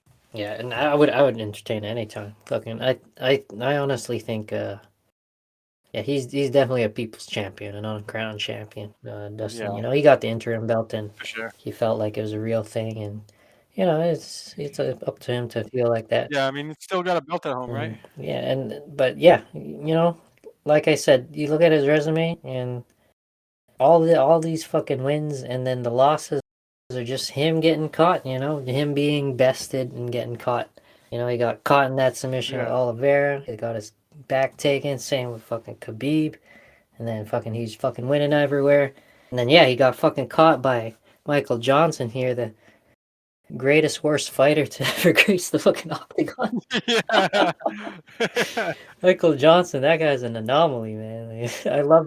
Yeah, like yeah, he should absolutely be doing, I mean, at least 3 more wins that he should have, right? Mm, Like not any specific wins, but like the amount of talent and skill he has and just somehow can't manage to put it together. He's like Neil Magny, right? But yeah. he's like one step back, so he's still getting like more consistent losses. Yeah, he's always just like he scratches the surface, like, oh, I might get that title shot. And then Yeah. fucking someone just clouds it up back again. No, not your time. Sorry. It's like Kevin Lee, right? Same thing where he's got all the talent, the athleticism, Mhm.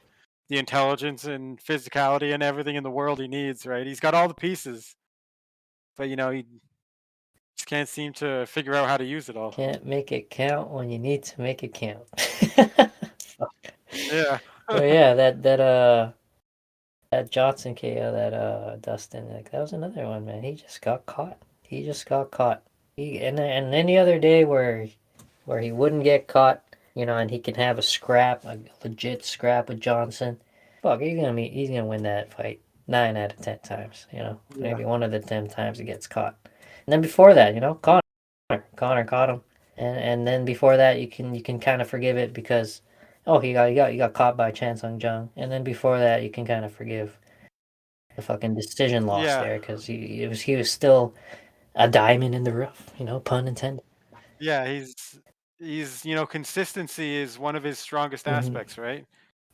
It's always just like singular moments where your timing is off or your distancing off because no one's perfect 100% of the time. Right.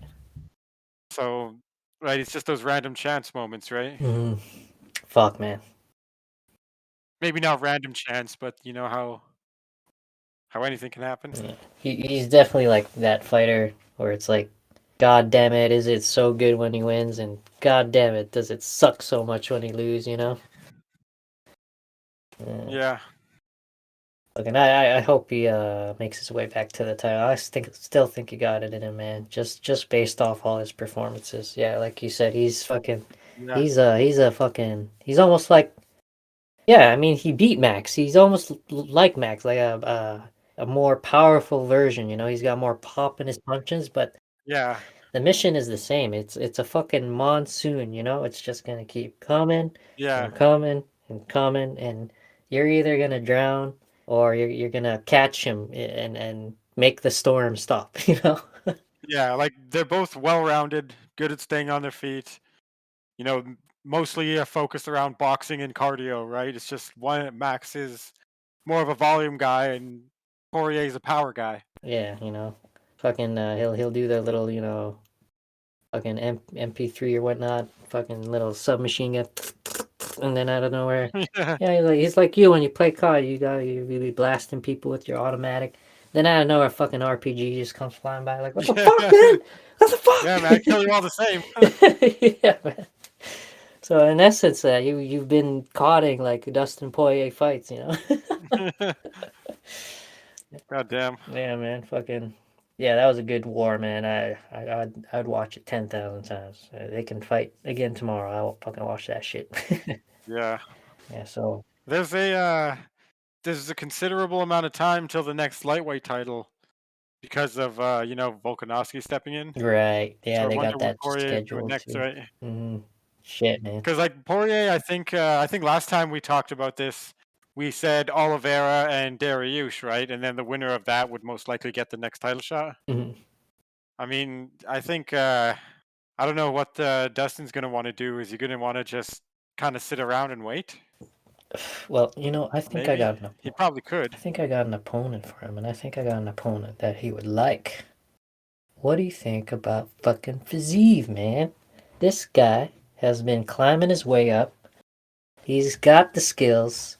He's pretty funny in social media too, you know. His whole fucking when he challenged RDA, he made that fucking clip of him sitting on the side of the beach or whatnot, and he's like, Rafael, you know, like let's face each other. Who is the best Rafael in the lightweight division? You know, it was like this, Oh yeah. lighthearted call out. It was pretty funny. And yeah, the man can fucking fight. He's a coach at Tiger Muay Thai. So, you know, he's fucking coaching Peter Yan and all those fucking guys down there. I think even Zhang came down there and spent some time with him as well. Oh, nice. Yeah, so like this dude's serious. Like he's an actively competing coach. Like let's think about Damn, this yeah. right here. You know, this guy teaches and he's reaching as well. So I don't know. You think Dustin would entertain that? Yeah, I think it all depends on, where Dustin's head is at with, does he just want to keep fighting every now and then because he likes to fight, or, how a while ago he said, it's a job now. I don't do this because I love to fight as much as I used to. It's because this is what I do for a living, kind of thing. That's what So I don't he's know if good he's at. just fighting for the paycheck or if he's actually serious about getting back to the title. Because, I mean, with his resume between now and the next time the belt fights, I think another win kind of puts him ahead of everyone. So, if he's looking towards the title, Fiziev is a really good option. Yeah, I would think too. Like if he's trying to keep his name up there in the slots of people waiting to get a title shot, he's got to definitely take someone down who's heating up. He can't sit around and cool down too much. And yeah, you're right. Who knows if he's actually ready to look into into a match with like a lower ranked guy, but I think he really should, because if he sits around too long, fucking the shit moves on, man. Look at Jones, keeps falling down in his rankings, and what, it's been like 2, 3, 4,000 years now. Like when's that guy coming Yeah, back? exactly. I don't think he is, man. It's all game. He's just like trying to keep his name valuable so he can, soak up some sponsorship dollars on the side. Yeah, man, fucking guy. Oh hey, I think we got our homie Bryan in. Is that you, Bryan? Yeah, what's up, guys? What's up, Hey. Bryan? Oh man. Welcome in, man. Yeah, we were just fucking talking about Dustin Poirier's fight with Chandler, man. Share some of your Nice. thoughts on that, man. Well, we talked about it earlier about Chandler not really having gas. Yeah, I remember that. So kind of as the fight went on early on, watching it, I was just kind of thinking he's got to beat him in the first round when he has him hurt, because if it keeps going any longer, I don't think he's gonna have the gas to be able to win it. He made a mistake and then just got choked out. Fuck yeah. Yeah, and dude, he fucking gas. Like those grappling exchanges at the end, a fresh Chandler would be all over that shit. Oh But, yeah. Yeah. he kind of like, yeah, there's a lot of shit there that Poirier, like in the transitions, it just seemed like he was taking it like he wanted it. Yeah. He was catching him like getting sloppy because he was gassed, you finding little holes and then just exploiting them. Mm-hmm. Yeah, we were just mentioning that that's basically how it played out, right? He was throwing everything, those leg kicks and the extending shots in the first round. There's no way he can maintain that. Yeah. Yeah. All that being said, though, do you know about the rankings, Bryan? Like, where does Dustin go from here? Because he's obviously, he's a top guy, but you got Alex and Islam, who are officially slated to fight each other in Australia, I think in February. Yeah. I got Charles Oliveira. He's going to be off for a little while. Justin Gaethje doesn't really deserve a title contender fight, no offense. And yeah, I don't know. Like, who do you think Dustin should go for? I don't know actually who his next opponent's gonna be. Honestly, that's a very good question. Honestly, I think maybe he would have to fight Charles again. Charles again. But When Charles back. was the champ too, right? But he's not gonna like he's gonna be sitting out this next set of fights, right? So Mm-hmm. I don't know. I don't know. Well, It's weird. well, have you heard of Rafael Fiziev? I have not. Okay, well that's a guy that we were entertaining. But also I'm sure you also seen Beneil Dariush fight. You know, I'm looking at the rankings here right now, and Yeah. that guy just I think he shut down, who was that, Gamrot, that prospect. So I don't know. How do you think those two would match up? Honestly, I'm not really too familiar with the other opponent. Oh, There. Dariush. Okay. Well, I Yeah. always make a joke that this dude's kind of like, he gives me Liam Neeson vibes, you know? Like I have a set of skills, and if I want to find you, I will, you know? Yeah. What's his style? Like what kind of style fighter is he? Honestly, now that I'm looking at both their names, dude, both these guys are gritty, you know? Dustin, he almost kind of fights like Dustin, you know? He's just real gritty with it. Oh, okay. He's like he'll engage you anywhere, on the ground, fucking on the feet, and he's got some pop in his shots. So it's like, it's almost like Dustin might just fight another version of himself. That would be an interesting battle. Yeah. What do you think, Throbbie? What do you think about Dariush? I totally didn't see his name there until now. You there, Throbbie? No, maybe he stepped off. Oh yeah, Oh, yeah. what's up?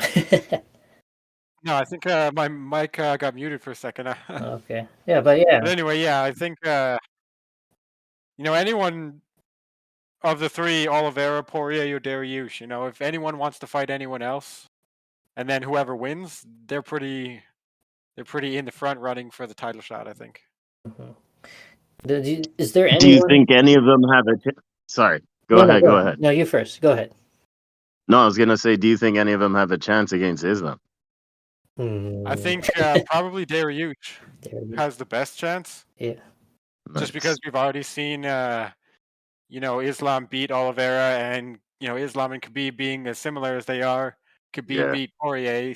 Yeah. I mean, Dariush's last fight against, I think he beat another prospect. Wait, that was Gamrot? Did he beat? I believe it was Gamrot. It might have been someone else though. Might have been. Okay, yeah, it looked like it was. He was a really wrestle heavy fight. He had really good takedown defense. Good getting back to the feet. Oh yeah, his recovery. He kept capitalizing on the stand up, right? Mm-hmm. I think if he can get a win over Oliveira or Poirier, Dariush, he probably has the best chance of beating Islam. Yeah. I don't know if he will, but God damn though, man! You want him to fight another guy, man? This guy's like on like an 8-fight win streak. He's getting Tony'd right now, man. Getting Tony'd, this Dariush motherfucker. Yeah. Well, I mean, the lightweight title is not fighting for 6 months because it's the 145 king is getting a chance. So by the time they fight again, that's like up to a year, maybe 9 months to a year before any of these guys get a chance at the title. Yeah. Who wants to really sit on the shelf for that long? I was just talking about that before Bryan came in. It's true, man. You can't cool down too much, man. You gotta keep that heat. You gotta keep your name fresh in people's memories. Yeah, for sure. Like Bones. Like, is he gonna come back? I don't think he is. He's been out too long. Yeah, man. Like, what's going on with him there, man? The transition to heavyweight, trying to do it right. Yeah, everyone was rumoring that he was gonna fight Stipe in the year-end card in December, but then they already scheduled some headliners on that card, so it's like obviously Jones is not going to be on there if he's not headlining it, so that's out the window, and now we don't know again when it's going to happen. Yeah, I mean, we've had people take short notice fights on a week's notice, a division away, up or down. I don't think it takes 3 years to move up properly. Seriously. Seriously, that's a good point, man. But yeah, man. These guys. Yeah, go ahead. Oh no, I was gonna say, I think. No, go ahead. Oh yeah, it's all good. Like, I was gonna say we should backtrack a little bit because are you familiar with Frankie Edgar?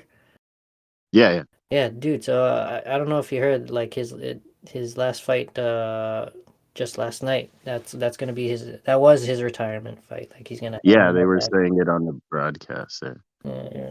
Do you have any favorite memories of Frankie Edgar through the years? Let me think here. Yeah, we were just looking through his resume and his like after he Yeah, got the title from Gray Maynard or whatever.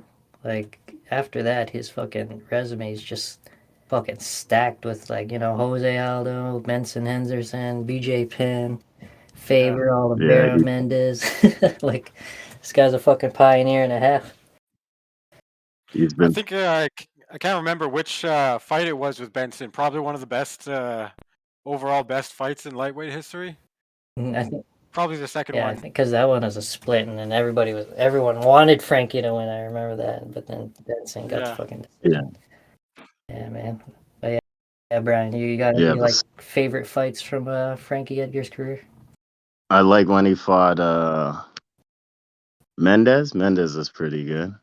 Oh yeah, Knocked his ass out. is that when he like caught him on the nose? Yeah, just Yeah, dead. Boom. yeah, it was crazy, man. Like he knocked him out by clipping his big ass nose. Like no offense, Mendes. Oh yeah. Yeah, it, like turned his head real hard too. I remember like just thinking like, wow, like the accuracy of that and the placement of that punch to the nose, like that was fucking crazy. And that actually set him for his his title fight, like a second title fight with Jose Aldo. Aldo, yep. It set him up to fight Aldo. Yeah, so that was definitely a marquee fight. Like he was on a 5-win streak at that point. So fucking yeah, that was a great win for Frankie at the time. Kind of almost at the yeah, that was maybe the height of his career because after that he started collecting the L's, man. All due respect. Yeah. You know Catching up to the number of concussions he has with the number of belts. Fuck. Yeah, man. Yeah, but anyway, big respect to Frankie there. Let's move on, I guess. We talked about Dustin and Chandler.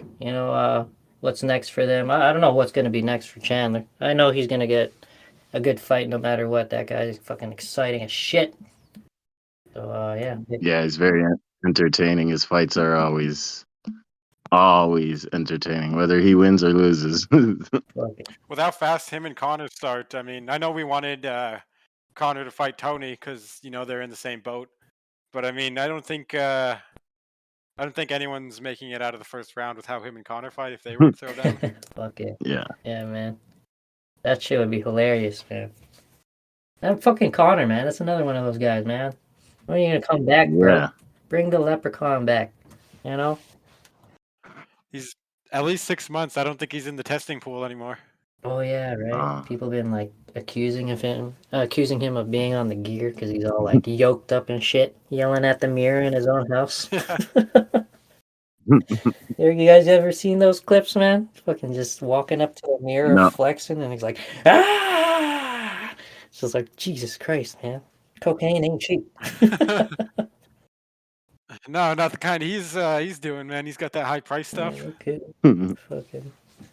That's snow angel dust. All right. Then again, he lives in Ireland, so who knows what it's like over there. Man, he probably gets good shit no matter where he is. But yeah, let's move on there. Let's talk about the co-main event of the evening. Okay, Carla Esparza, Cookie Monster, facing Zhang Weili. I didn't even know she had a nickname. Did you guys know she had a nickname? It's Magnum. I had no idea of this. Oh yeah, I knew that. They don't really say it a lot, I don't think. Yeah. Did Bruce I haven't heard say it that. last night? I can't remember. But yeah, man, what you guys think of the fight? Maybe they do say it and we just don't pay attention. Maybe because it's in between all that fucking Asian Zhang Weili shit. Yeah, what you guys think of the fight though? It went exactly the way I thought it was gonna go. Same. Yeah, you guys. I guess everybody was thinking it, right? Like Weili's gonna fucking smash this Yeah. girl, man. Her counter wrestling. I mean, I hate to just kind of blow back or blow over the the female title fight without saying anything, but I don't think anyone was surprised. Yeah. No kidding, man. And it's I don't know, it's kind of incredible to me, like, because I don't know if Carla and her camp was just lying to themselves, or maybe they really did believe these things they are saying. Like, they're saying, like, Zhang's not fast, she can't grapple. Like, wait, what? Have you not been watching her? Yeah. Like, what are you saying? Yeah, where have you been for the last 3 years, right? Yeah, man. And like, yeah, now she fucking steamrolled the shit out of Carla Esparza after her fucking second fight with Rose, which was like, goddamn, definitely one of the worst fights of all time out there. Yeah. Oh man, it really was. Yeah, man, fucking full of feints and yelling I'm the best, even though nothing was happening. Damn, man. I hope Rose is doing all right. What a fucking, like, this belt is this one's hard to keep, isn't it, eh? Fucking Joanna had it for a while. Yeah. But then once Weili came in and Rose came in, and then fucking Carla came in with her fucking crazy surprise win there, like, this shit's just getting passed around, man. Like, do you guys think there's gonna be someone who ends up on top of all this and says, okay, this shit's mine? Who do you think it would be? I don't know. I think Zhang or Rose are in the best spot to actually defend it. I think. Yeah, they're the most highly skilled for sure. What about you, Bryan? When it comes down to Rose and Zhang, obviously Rose already has 2 wins over Zhang, so it's like, after her last performance against against Esparza, is there something that might have changed? Like, will she lose a third bout? What do you think, man? I think the third bout, she probably could find some of the same success she found in the first two, right? But I don't know. I think Weili, she had kind of a tough time during COVID. Like, I remember hearing her talk about that, like, for that second fight, like, not really being able to, like, move around, see her family, all that kind of shit while training. Okay. So I think that might maybe kind of could have affected her a bit. She seemed real focused in this fight. Like, she was just teeing off on her. She seemed like she was gonna dominate her. I'm sure, obviously, the opponent isn't really up to her standard, so it's gonna look better than, you know what I mean? It is, but she looked sharp to me though yesterday. Yeah, for sure. Dude, man, her fucking promo vids in the lead up to the fight, man, I was fucking amped up as shit, man. Fucking, I don't know what it is about these fucking foreigners and the subtitles, and you read the translation, right? And you're like, you have to be fearless. You know, I'm not thinking about wins or losses. I'm just going in there to be the best version of myself. Like, oh, fuck yeah. Get fucking behind that. Let's go, Zen. Yeah, and then you just hear her, like, speaking in her intense, like, fucking challenge. It's like, oh, fuck yeah, man. She's intense. But yeah, man, I agree. I think if Zhang could stay as focused as she is right now, I was actually not aware too much of what you were saying there, her being sick and dealing with the whole COVID thing. So that's actually news to me for her rematch with Rose, the second fight. So definitely something to think of. And the first fight, obviously, like, she got caught as well, right? Yep. The kick. Boom. Mm-hmm. Yeah, apparently, like, her trainer, what's his name? Travis, whatever. Well, might be thinking of someone else. But yeah, her trainer apparently noticed, like, this pattern of how she pulled her leg back when she thought a leg kick was coming. So that's like, in their first match, that's what they took advantage of right away. Like, they faked the low kick and just came high, and then when she dragged her legs back, her fucking head's just right fucking there. So fucking got kicked in the head. Yeah, that one was brutal. Yo, how'd you guys feel about that Joanna spinning back fist KO though, man? Was that hard for you to watch, or did you like that shit? Oh man, it's always hard when you got like a long dominant champion. Yeah. getting finished like that. Yeah. Yeah, man. Joanna was that girl, man. She was that girl. She was that girl before. The changing of the guard. Mm-hmm. And she's the one that fucking took the belt from Carla, too. Right? Carla got crowned after the Ultimate Fighter or whatnot. And then Joanna came out of nowhere, fucking just started stomping all these girls, man. Jesus Christ. Yeah. The most scariest Polish women I've ever seen. And she's only 115 pounds. For sure. Alright, well, fucking, let's move on from there. Big ups to Zhang there. Oh, wait, what do you got? Do you guys think she's going to be rematching Rose? Like, where do you think she goes from here? I don't know. On the Esparza side of things, I think it's the perfect time to hang him up. But for Zhang, I think with how much the title's been bouncing around, no one's really been dominant since Joanna. Just take whoever they give you next, right? Who was that a couple weeks ago? Amanda Lemos? She was like throwing bombs, right? With how she was whipping those hands in that last fight, there's no reason to think they won't give her the fight. Right, the week before, she headlined as well. Oh, the UFC is really good at timing this kind of shit, Yeah, there's definitely an option there. I don't know what Rose is doing, but yeah, she just moved up to the number 3 spot. She's got some hype with I think the finish was around a minute, so maybe they'll get that going. That's true. Yeah, that's definitely an option. I think they may entertain that because, I don't know if I don't know what's going on with Rose. I think she's also taking like a mental health break or something right now. Yeah. Mm-hmm. All right, well, let's fucking move into the fucking main event of the fucking evening. Oh, it's fucking dropping the F-bomb too much here. Sorry, guys. Izzy, the last stylebender, tried to defend his throne against Alex Pereira.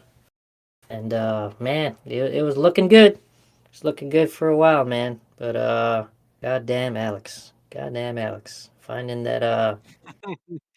what he needs to do, man. Yeah, man. What are you guys' thoughts on how it was going? What were your thoughts before the fight started, while it was going, and then when the finish happened? Well, I remember last week we talked about how we thought Izzy was going to come in and do his thing with a little bit of wrestling mixed in, right? Mm-hmm. Throw some confusion in there. Mm-hmm.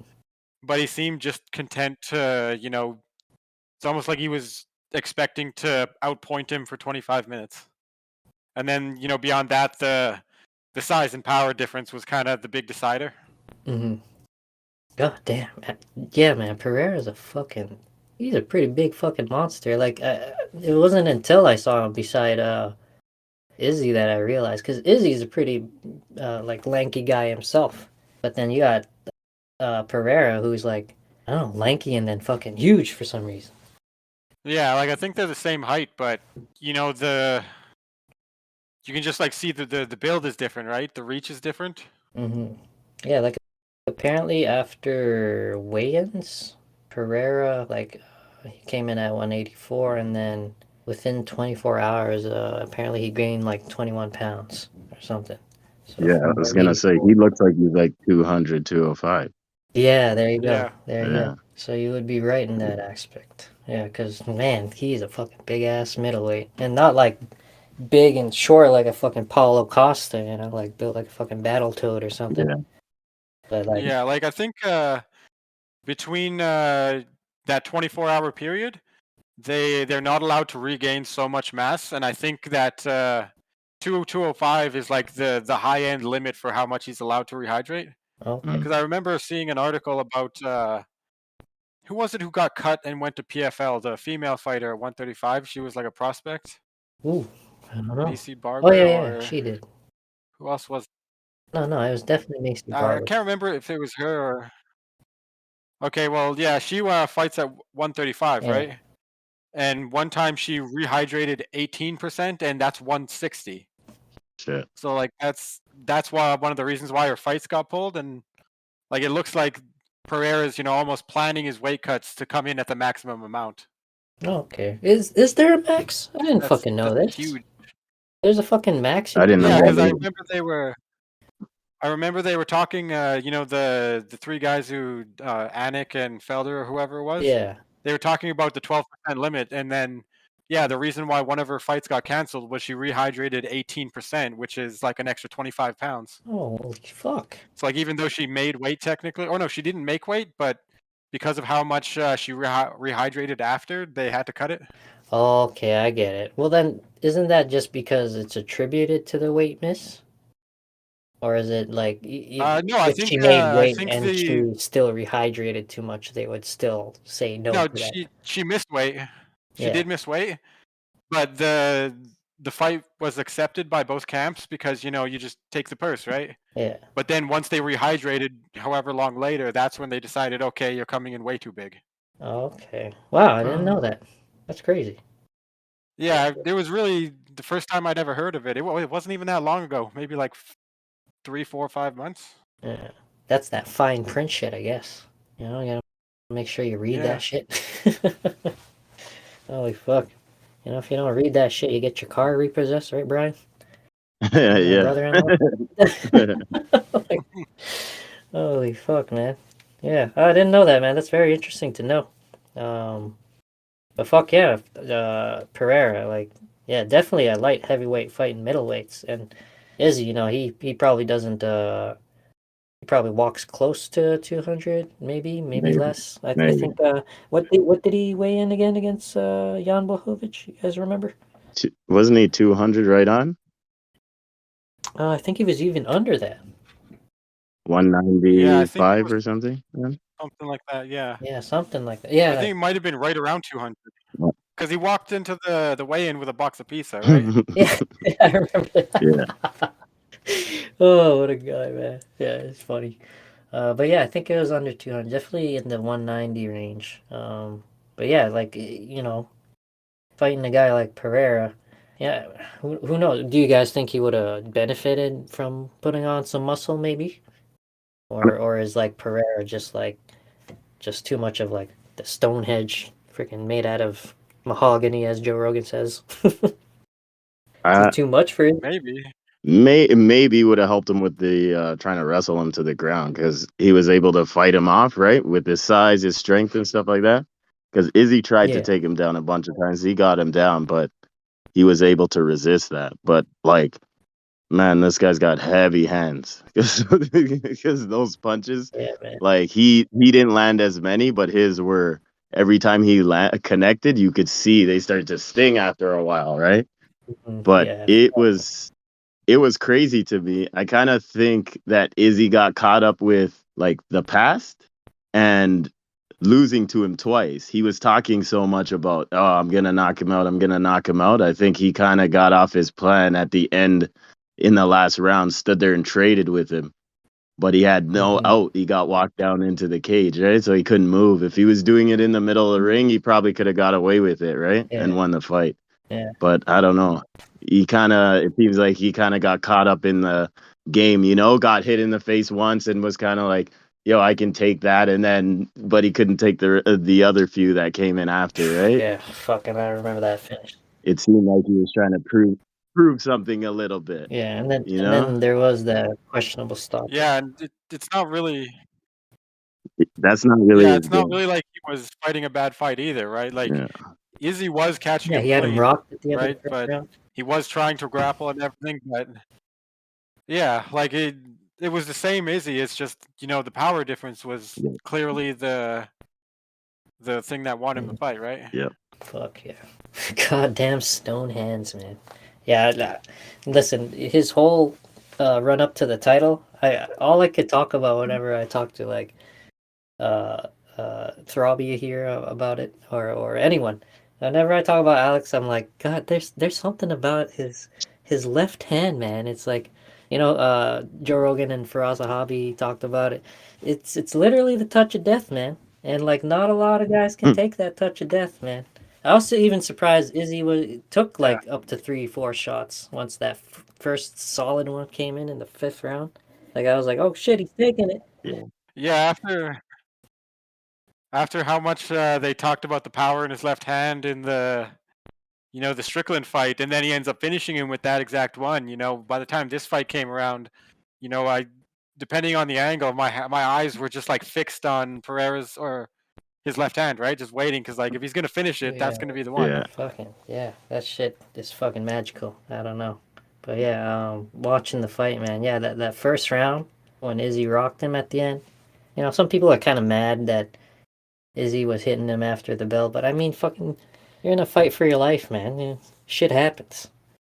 And then in the second round, fucking, when Alex took Izzy down, I was like, ooh, ooh.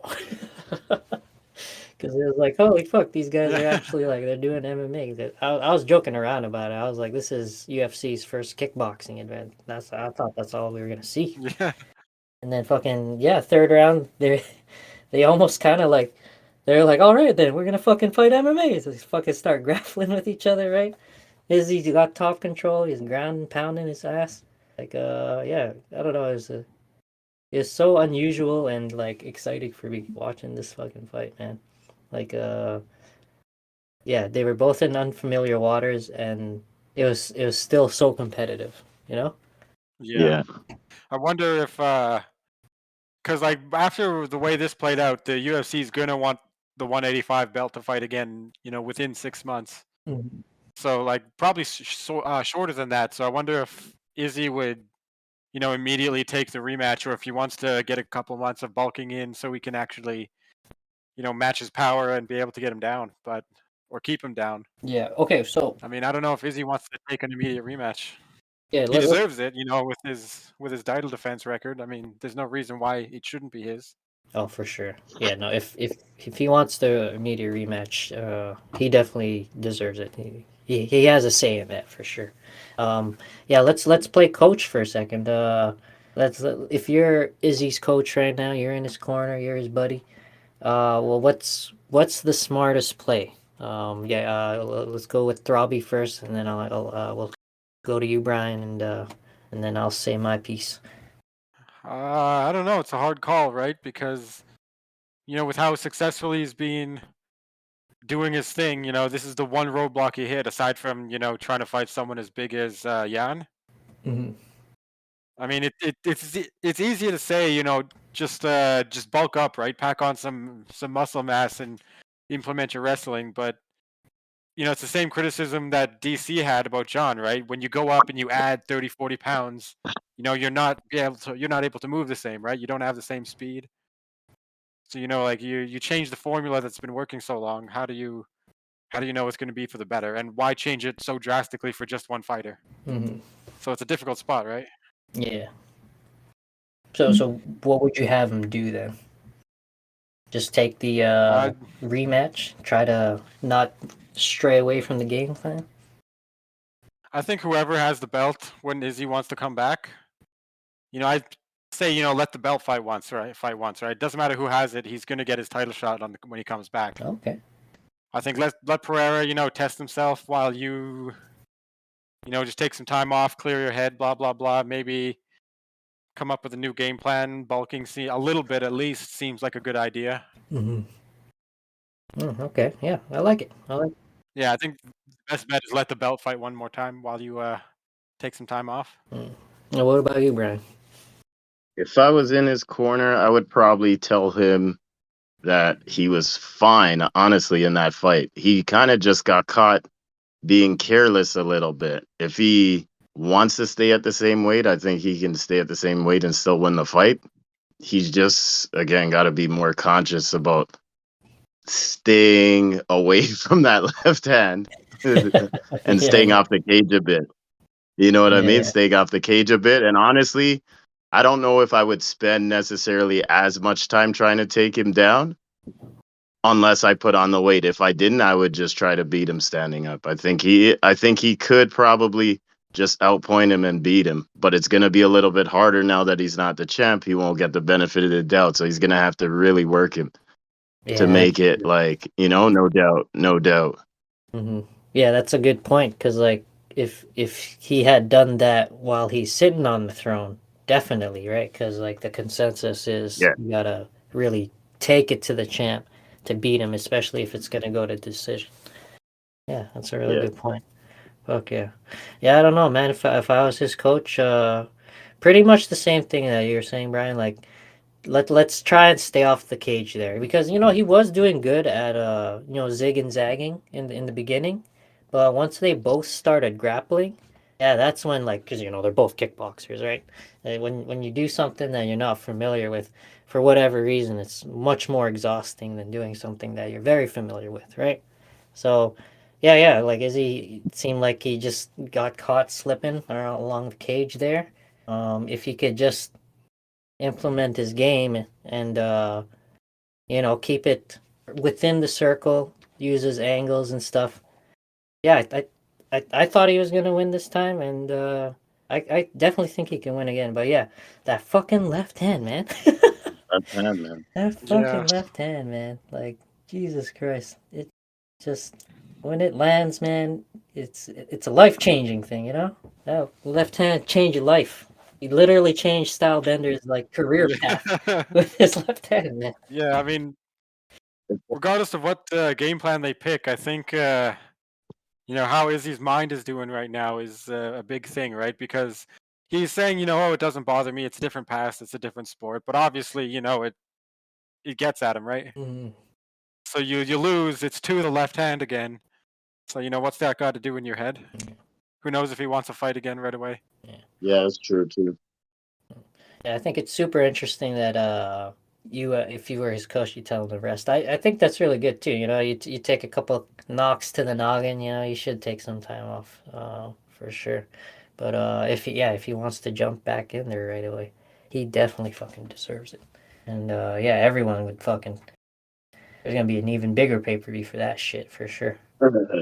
Okay, so let's say Izzy decides to take a break. Who are you gonna throw at Pereira? Whitaker. Yep. Whitaker?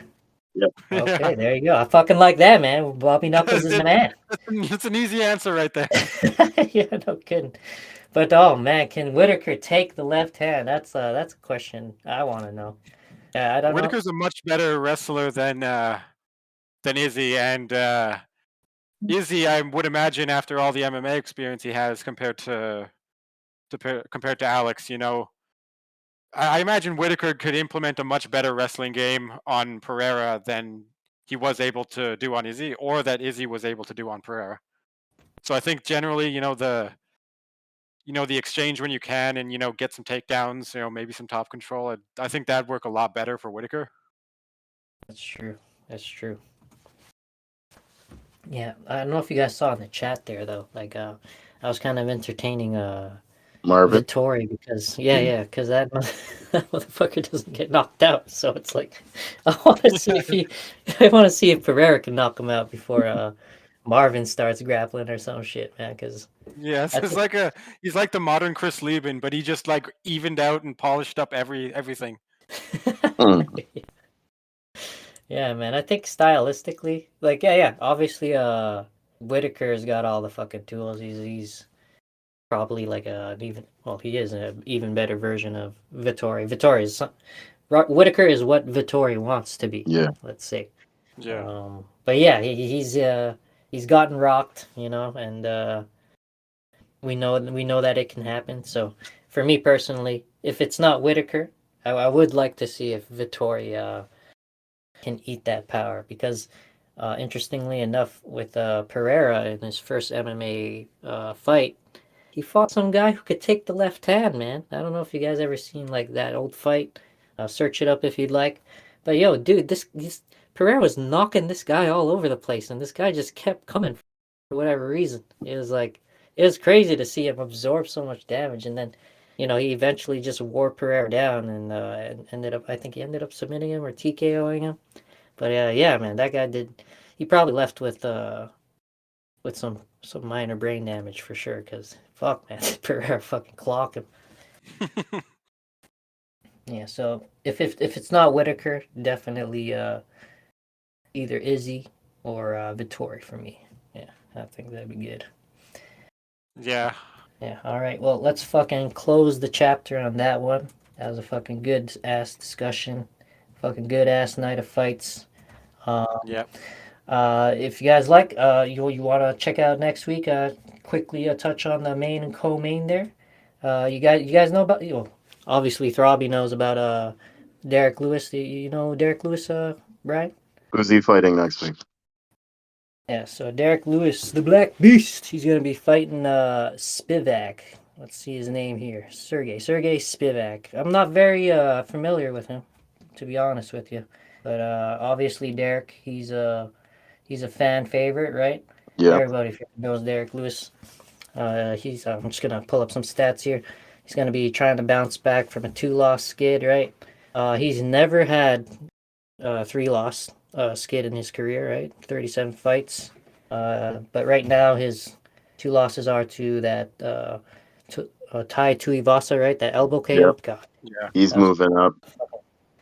Yeah, that was a good ass fucking scrap, man. All due respect to Derek. And then before that, I didn't see this one. I don't know if you guys saw. He got TKO'd by a Sergey Pavlovich in UFC 277. You saw that one, Throbby? Yeah.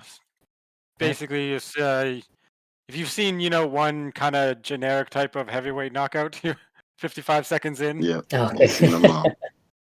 Yeah. If it's not something exciting like that back elbow or something, it's a big guy hit him, he wobbled, and then he hit him some more.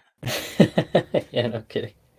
Man, you gotta love heavyweight for like it's funny how, you do have the elites out there, but then every once in a while you got that one guy who be swanging and banging his way into a title shot, And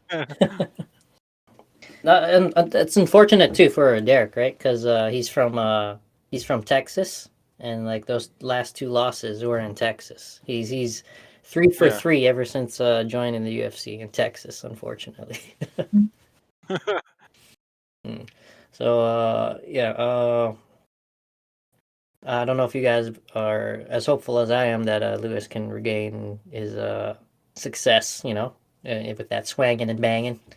But big ups to him. More stats from the stat board.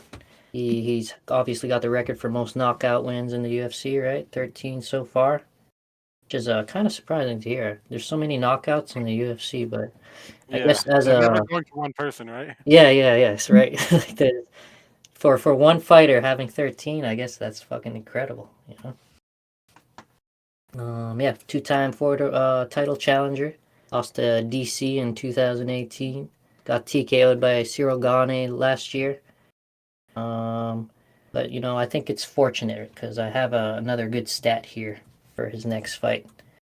Now his next fight is in Las Vegas, right? His current record in the UFC when he fights in Las Vegas, he's 8-0, guys. He's undefeated in Las Vegas. Yeah, I'd like to see Lewis get another win, right? He's probably one of my favorites. Fuck yeah. Just like a lot of people would say that too. Yeah, he's entertaining. Anytime he's on, someone's going down. Yeah, for sure. You guys got if it's the other guy, you're gonna get a catchphrase or something, right? Hot take on the mic. Oh yeah, fucking one of my favorite Derek Lewis moments right now is that fucking interview with DC. I don't know if you've seen it, Throbby, right? I don't know if you've seen it, Brian, but like with when DC. he's talking about his nuts or whatever. No, that's another good one. Yeah.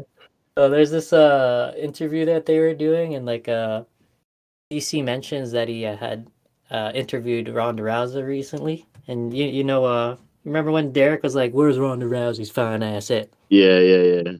Yeah. So like DC's interviewing him, and he's like, he mentions Ronda, and then Lewis is like, "Did she ask about me?" And everybody starts laughing. And he's like, no, off record. Did she ask about me? I'm just asking. And then DC's like, yo, man, there's 3 cameras, bro. It's not off record. And then he's like, and she didn't ask about you. Oh, are you heartbroken? No, it's okay. I'm married. Fucking love Lewis. Yeah, he got a lot of good one-liners. You guys got a favorite Lewis knockout?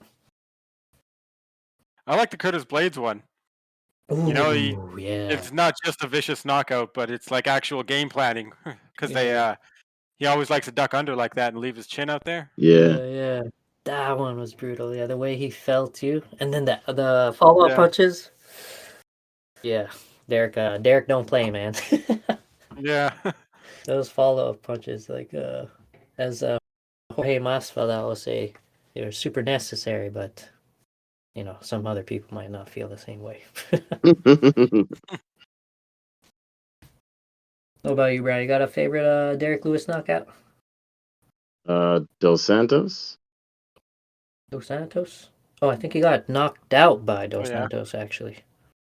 Oh yeah. Well, he did. He did. Yeah. But that He was a did. good That was a knockout good. involving That was a good fight. Derek Sorry, Lewis. that was a good fight. For sure. Yeah, man, there's just like too much to remember, I think one of mine was the Volkov one. He was like losing the entire fight, right? Volkov, this gigantic maniac in heavyweight, and then right at the last second, he thought he was winning, and then he fucking catches him up top, mouthpiece popping out and everything. That shit was fucking hilarious. Yeah, so that would be mine, man. But yeah, I'm not too familiar with Sergey here, so I don't know how they'll match up. Seems like Derek Lewis is having a bit of trouble with these Euros, Yeah. So we'll see how it goes, man. Undefeated in Las Vegas. We'll see if he can keep it that way. That should be a good fight. That's your lock of the week for the bet. Lock of the week. There you go. Are you guys familiar with Ion Cutelaba? The Hulk? Yeah, vaguely. Vaguely? What Kind about of you, mixed Brad? results. No. No? Okay, so I don't know if you're gonna end up watching next week, but if you do, man, like this Eon guy, Cutelaba, this guy's fucking hell on fucking wheels, man. Like he deserves the name the Hulk because honestly, if anything, he's like a light heavyweight Chandler, bro. To help you visualize. Oh, okay. It's like, yeah, he goes fucking hard for the like first round and a quarter or something, and then he like blows his fucking gas tank, and usually gets finished. But yeah, man, he's very entertaining. Yeah, fucking he's gonna be going up against Kennedy Nzikwichu. I think that's how they say the last name there.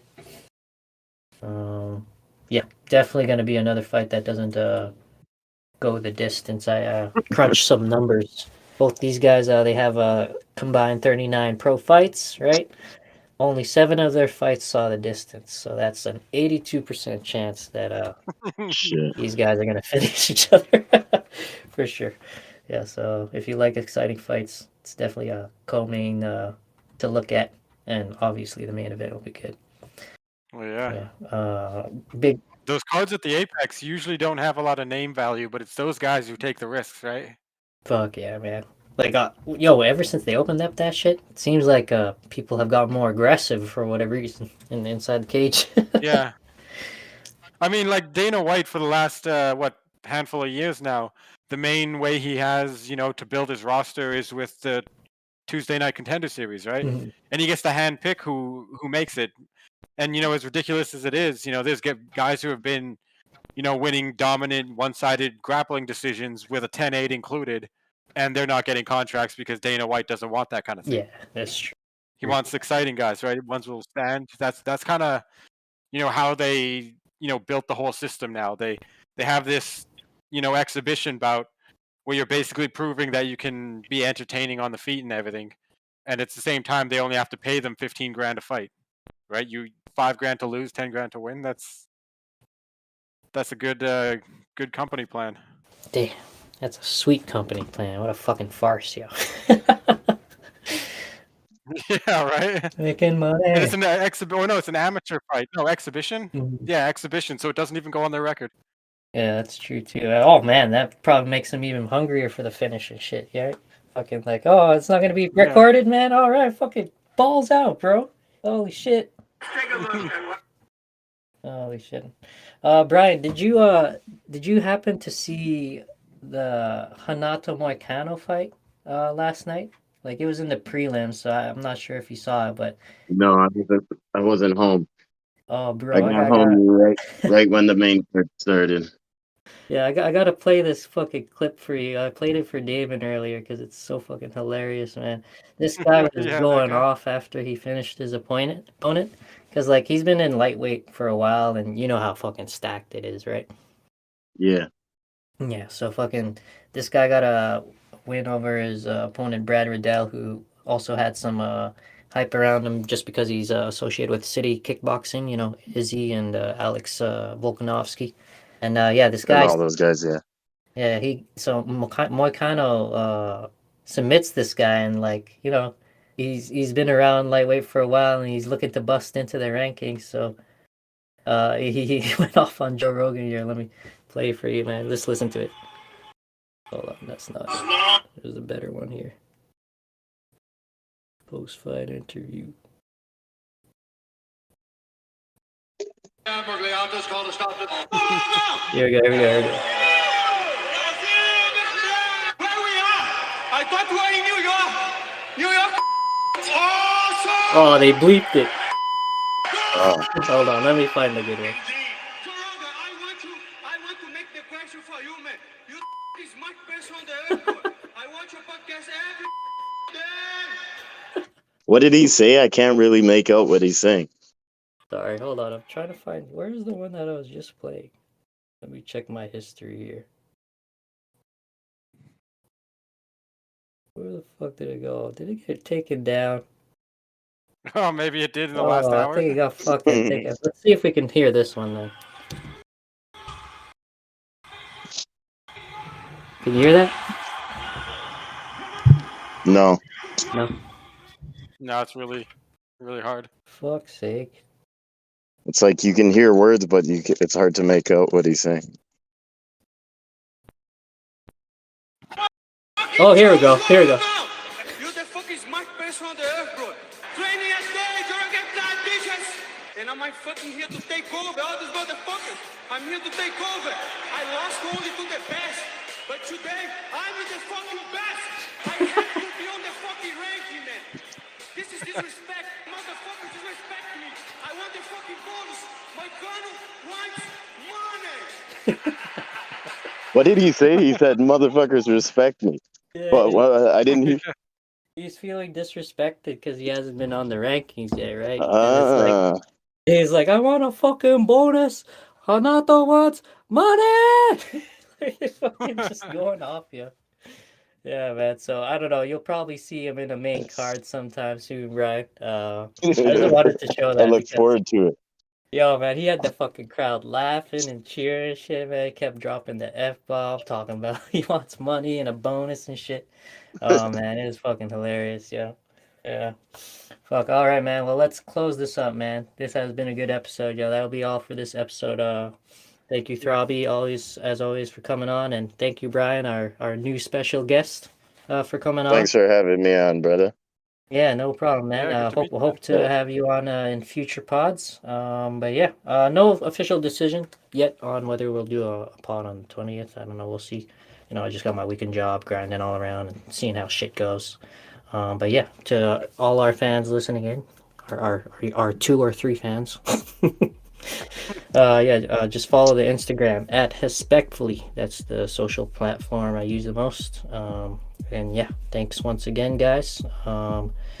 It is Sunday, November 13th, 2022. And yeah, we'll see you when we see what people. Hespect MMA episode 27. Holla at your boy. And peace out, guys, man. Have a good night, eh? Peace. Hey, thank you so much for listening in on today's episode of the Hespect MMA podcast. If you'd like to connect with me and discuss your own responses over anything MMA related, come follow my Instagram or Twitter at Hespect MMA Pod. And for those of you listening in via YouTube, remember to hit that like and subscribe button to show some continued love and support. Appreciation to you, and tune on in the next episode. Much Hespect.